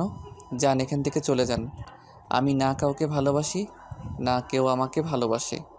কারো ভালোবাসারই আমার দরকার নেই। যেখানে নিজের আব্বু আম্মুই আমাকে বুঝতে পারিনি, সেখানে তো আপনি আমার রক্তের সম্পর্কের কেউ না। সত্যি দূরে চলে যাব, সত্যি আমি তোমার কেউ নই।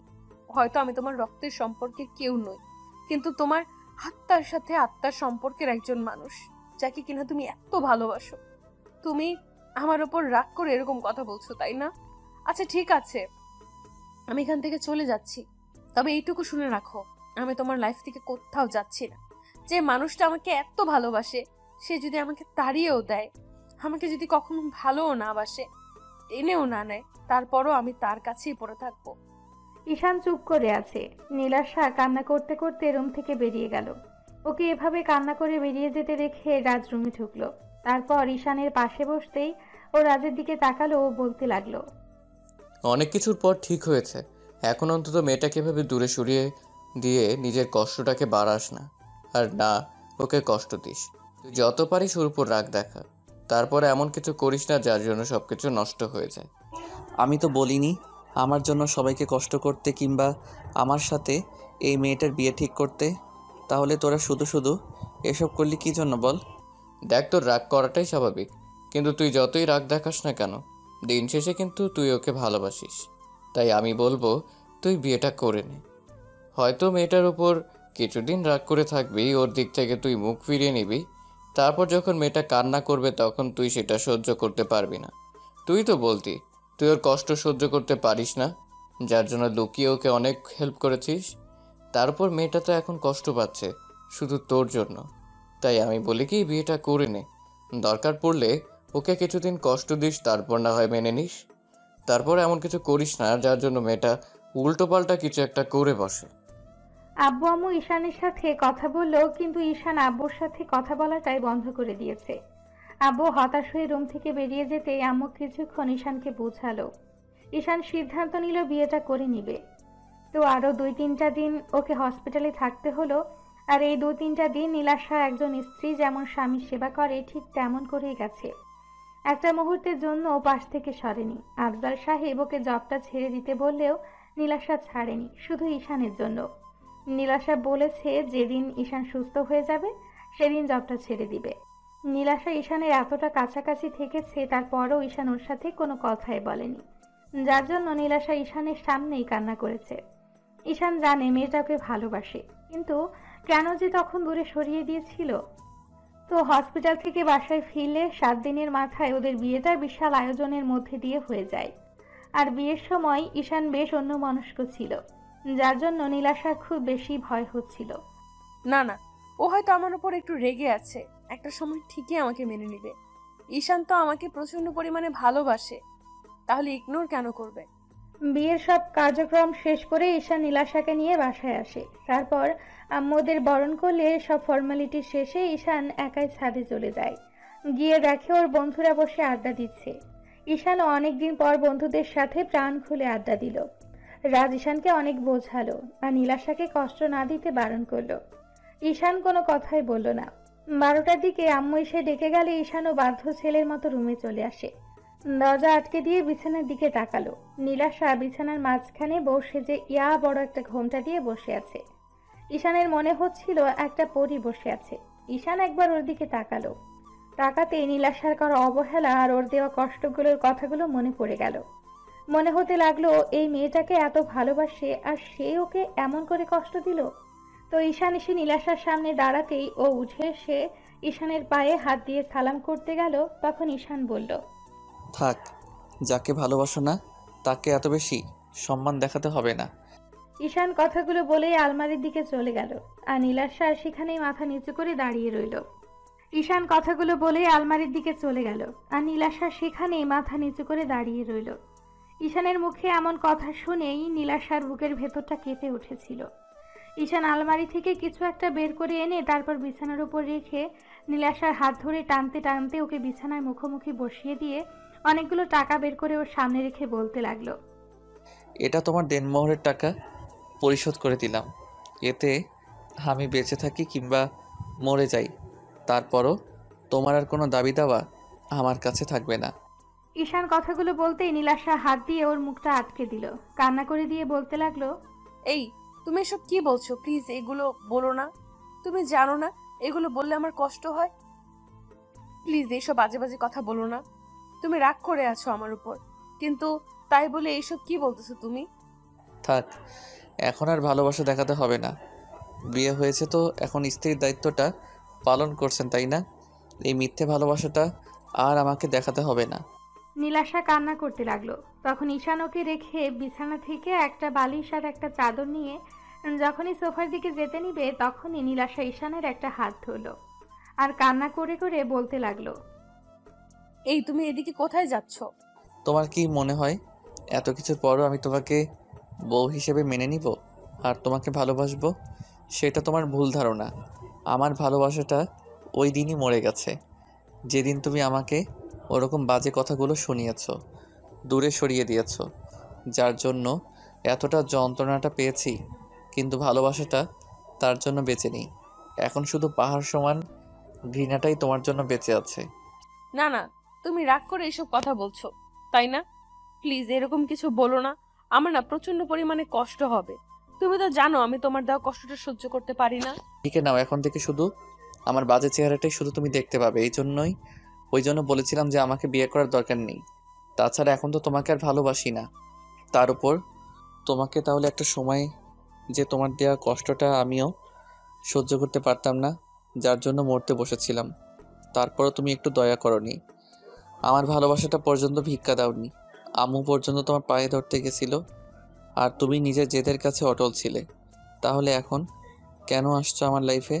আমার ভালোবাসাটাকে তুমি পায়ে মারিয়ে দিয়েছো। তাহলে আর এই ভালোবাসাটা কথা বলে লাভ কি? তুমি প্লিজ এমন করে বলিও না। আমি অনেক অনেক অন্যায় করেছি, তার জন্য তুমি শাস্তি দাও। তারপরও এরকম একটা রাতে তুমি আমার থেকে দূরে সরে যেও না। তুমি জানো এই রাত নিয়ে মেয়েদের কত স্বপ্ন থাকে। প্লিজ তুমি আমাকে এমন করে দূরে সরিয়ে দিও না। আমি তো ইচ্ছে করে এমন কিছু করিনি। তাহলে তুমি কেন আমাকে কষ্ট দিয়ে দিবে বলো? না না, আমি তোমাকে কষ্ট দিচ্ছি না। কষ্টটা তুমি নিজেই তৈরি করেছো আর আমি সবটা জানতাম। হ্যাঁ, তুই মানতে চাইলে আমাকে সবটা বলতে যে আব্বু এগুলো বারণ করেছে, আর তুমি তোমার অবস্থানের কথা ভেবে কিছু করতে পারছো না। এসব আমি তো তোমাকে বলেছিলাম। আমি তোমাকে বিয়ে করে অন্য কোথাও নিয়ে যেতে রাজি ছিলাম। তুমি একটাবার অন্তত আম্মুকে বলতে পারতে যে আব্বু তোমাকে এমন কিছু বলেছে। আমার এরকম একটা দুরবস্থা দেখেও তুমি চুপ করেছিলে। তাহলে এখন এত ভালোবাসা দেখাচ্ছ কেন? আমার কোনো ভালোবাসার দরকার নেই। আমি বুঝে গেছি পৃথিবীতে কেউ কারোর জন্য নয়। ঈশা নীলাশার হাতটা ছাড়িয়ে নিয়ে সোফায় শুয়ে পড়ল আর নীলাশা ফুপিয়ে কান্না করতে লাগলো। ঈশান কোনো কথাই বলল না। কিছুক্ষণের মধ্যেই ঘুমিয়ে পড়ল। নীলাশা ঈশানের পায়ের কাছে বসে জড়িয়ে ধরে কান্না করতে লাগলো। তারপর মাঝরাতের দিকে যখনই নীলাশার মনে হলো যে ঈশান প্রচণ্ড পরিমাণে রাগ করে আছে, নীলাশা তাহাজ্জুদের নামাজে দাঁড়িয়ে গেল। তারপর 2 রাকাত নফল নামাজ আদায় করে আল্লাহর কাছে হাত তুলে কান্নাকাটি করতে লাগলো আর ঈশানের জন্য ভালোবাসাটা ভিক্ষা চাইল। ঈশান সবটাই শুনতে পেল। তারপর একটা সময় অবাক হয়ে ওর দিকে তাকিয়ে রইল। সারাটা রাত আর নীলাশা ঘুমোতে পারল না, শুধু কান্নাই করে গেল। তারপর যখন পরদিন সকালে ঘুম ভাঙলো, দেখলো ঈশান গুটিসুটি মেরে সোফায় শুয়ে আছে। হয়তো অনেক ঠান্ডা লাগছে, তাই নীলাশা ওর শরীরে একটা চাদর দিয়ে দিল আর ঈশান ওর হাতটা জড়িয়ে ধরল। নীলাশা হাতটা ছাড়িয়ে নিয়ে কিছুক্ষণ ওর মাথায় হাত বুলিয়ে দিয়ে ওর কপালে একটা ভালোবাসার পরশ দিয়ে কান্না করতে করতে ওয়াশরুমে চলে গেল। নীলাশা লম্বা একটা শাওয়া নিয়ে কোনো রকমে একটা শাড়ি পরে বের হলো। ও এখনও বারবার ফুঁসে উঠছে। নীলাশা ভেবেছিল ঈশান ওর ওপর রেগে আছে, কিন্তু এত বেশি রেগে আছে সেটাও ভাবতেও পারেনি। তাই নীলাশা আয়নার সামনে দাঁড়িয়ে নিজেকে গোছাতে লাগলো। তারপর ঈশানের ঘুমটা যখন ভাঙলো, খেয়াল করলো আয়নার সামনে একটা পরী দাঁড়িয়ে আছে আর নিজেকে গোছানোর চেষ্টা করছে। নীলাশাকে এই রূপে দেখে ঈশান উঠে বসে। কিছুক্ষণ ওর দিকে তাকিয়ে রইল আর পুরো একটা ঘোরের মধ্যে চলে গেল। তারপর আয়নাতে নীলাশার ফর্সা উন্মুক্ত পেটের ওপর ওর চোখ পড়ল। তখন ঈশান ভুলেই গেল ও নীলাশার ওপর রাগ করে আছে। ঈশান অজান্তে উঠে গিয়ে নীলাশার পেছনে দাঁড়ালো। নীলাশা একবার ওকে আয়নাতে দেখে প্রশ্ন করল, এমন করে কি দেখছো? আমার বউটাকে দেখছি। কেন, আমি কি তোমার দিকে তাকাতেও পারবো না? না মানে আসলে কালকে তো তুমি বলেছিলে তুমি আমাকে। নীলাশা কিছু বলে ওঠার আগে ঈশান ওকে পেছন থেকে খুব শক্ত করে জড়িয়ে ধরল। তারপর যখনই ওর পেটের ওপর 2 হাত রেখে তার উপর ঘাড়ে আর গলায় নাক ঘষতে আরম্ভ করলো, সাথে সাথে নীলাশার চোখজোড়া বন্ধ করে নিল। ও এখনও বারবার ফুঁপিয়ে উঠছে। ঈশান নীলাশার ঘাড়ে আর গলায় কিস করতে আরম্ভ করলো। নীলাশার বুকটা ক্রমশ ওঠানামা করছে, ও নিঃশ্বাসটা ভারী হয়ে আসছে। ঈশানের প্রত্যেকটা স্পর্শে নীলাশা পুরো উন্মাদ হয়ে যাচ্ছিল, আর ঈশান ততটাই আদরের মাত্রা বাড়িয়ে দিচ্ছিল। ঈশানের রোমান্টিক অত্যাচারে নীলাশা আর থাকতে না পেরে ঈশানের দিকে ঘুরেই ওকে বিদ্যুৎ গতিতে জড়িয়ে ধরল। ঈশান নীলাশার মুখটা তুলে খেয়াল করে ওর গোলাপের পাপড়ির মতো ঠোঁট জোড়া এত বেশি কাঁদছে যেটা বারবার ঈশানকে কাছে টানে। ঈশান নীলাশার মিষ্টি ঠোঁটের স্বাদ নিতে ওদের 4 ঠোঁট এক করে দিল। সাথে সাথে নীলাশা ওর চুলগুলো আঁকড়ে ধরে রেসপন্স দিতে আরম্ভ করলো। এভাবে 5 মিনিট যেতে ঈশানের মনে পড়ে গেল নীলাশা একটা সময় ওকে ইগনোর করেছে। নীলাশার করা প্রত্যেকটা অবহেলার কথা মনে পড়তে ঈশান ওকে ধাক্কা দিয়ে দূরে সরিয়ে দিল। ঈশানের এমন বিহেভে নীলাশা অবাক হয়ে ওর দিকেই তাকিয়ে রইল। তারপর বলল, কি হলো, তুমি এভাবে সরিয়ে দিলে যে? নীলাশাকে এমন অবস্থায় দেখে ঈশান নিজেকে সামলে রাখতে পারছিল না। ঈশান কথাটা ঘোরানোর জন্য আর নীলাশাকে কষ্ট দেওয়ার জন্য বলতে লাগলো, তুমি কি ভেবেছো আমি তোমাকে এত সহজে মেনে নিব? এইটা তো শুধু তোমাকে কষ্ট দেওয়ার জন্য করলাম। তোমাকে আমি বারবার কাছে টেনে নিব, কিন্তু স্ত্রীর অধিকারটা তুমি আমার থেকে কখনোই পাবে না। সব সময় শুধু তোমাকে এমন করে কষ্ট দিয়ে যাব। ঈশানের বলা প্রত্যেকটা কথা নীলাশার বুকে তীরের মতো বিঁধে। ও তাড়াহুড়া করে ঈশানের সামনে আসলো। তারপর ওর একটা হাত ধরে চুমু দিয়ে বলতে আরম্ভ করলো, বাবু প্লিজ আমাকে মাফ করে দাও, আমি অন্যায় করেছি তার জন্য শাস্তি দাও। তারপরও কাছে টেনে নিয়ে এমন করে কষ্ট দিয়ে দূরে সরিয়ে দিও না। আমি থাকতে পারবো না তোমার স্পর্শ না পেয়ে। প্লিজ আমাকে একবার বুকে জড়িয়ে নাও। আমি প্রচন্ড পরিমাণে মিস করছি তোমার পাগলামিগুলো। প্লিজ আমাকে আগের মতো ভালোবাসো। কখনোই না। তোমাকে আর একটা মুহূর্তের জন্য আমি ভালোবেসে নিজের বুকে জড়িয়ে নেব না। তুমি কি ভেবেছো আমি সবটা ভুলে গেছি? কখনোই না। ঈশান কথাটা বলেই গাড়ির চাবিটা নিয়ে বেরিয়ে পড়ল। আব্বু আম্মু ওকে ডাকাডাকি করলো, কিন্তু ও কারো কথাই শুনলো না। আম্মু তাড়াহুড়া করে নীলাশার রুমে এসে দেখলো নীলাশা ফ্লোরে বসে কান্না করছে। আম্মু বিষয়টা বুঝতে পেরে ওকে জিজ্ঞেস করতেই নীলাশা সবটা বলল। সব শোনার পর আম্মু চুপ করে রইল আর নীলাশা কান্না করতে লাগলো। আম্মুর পাশে বসে ওর মাথায় হাত বুলিয়ে দিয়ে বলতে লাগলো, মামুনি, তুমি শান্ত হও। দেখো, ঈশান তোমার উপর রাগ করে আছে। একটু কষ্টটা সহ্য করে নাও। এতগুলো দিন ধরে ছেলেটা রাগটা জমিয়ে রেখেছে। তুমি হয়তো জানো ওর রাগটা একটু বেশি, তার জন্য হয়তো তোমাকে এমন করে কষ্ট দিল। তুমি কান্নাকাটি করো না, দেখো সব ঠিক হয়ে যাবে। আম্মু, আমি যে আর পারছি না। তোমার ছেলে আমাকে এমন করে ইগনোর করলে আমি কি করে সেটা সহ্য করব বলো? আমার মরে যেতে ইচ্ছে করে। ও কালকে রাত থেকে আমার সাথে মিসবিহেভ করছে, সেটাও আমি মেনে নিয়েছি। আর আজকে আমাকে এমন করে কাছে টেনে নিয়ে দূরে সরিয়ে দিল। আম্মু, তোমার ছেলে বলছে আমাকে কখনো স্ত্রীর অধিকার দেবে না। এগুলো শোনার পর আমি কি করে নিজেকে ঠিক রাখবো বলো? পাগলি মেয়ে, এমন কিছু হবে না। তুমি ঠিক ওকে মানিয়ে নিতে পারবে। দেখো, ওই একটু পরে এসে তোমাকে সরি বলে দেবে। আম্মু নীলাশাকে বুঝিয়ে তারপর ওকে খাবারটা নিজ হাতে খাইয়ে দিল। আম্মু নীলাশার কান্নাকাটি দেখে ঈশানকে কল করে বাসায় আসতে বলল। ঈশান কোনো কথা না বলে ফোনটা কেটে দিল।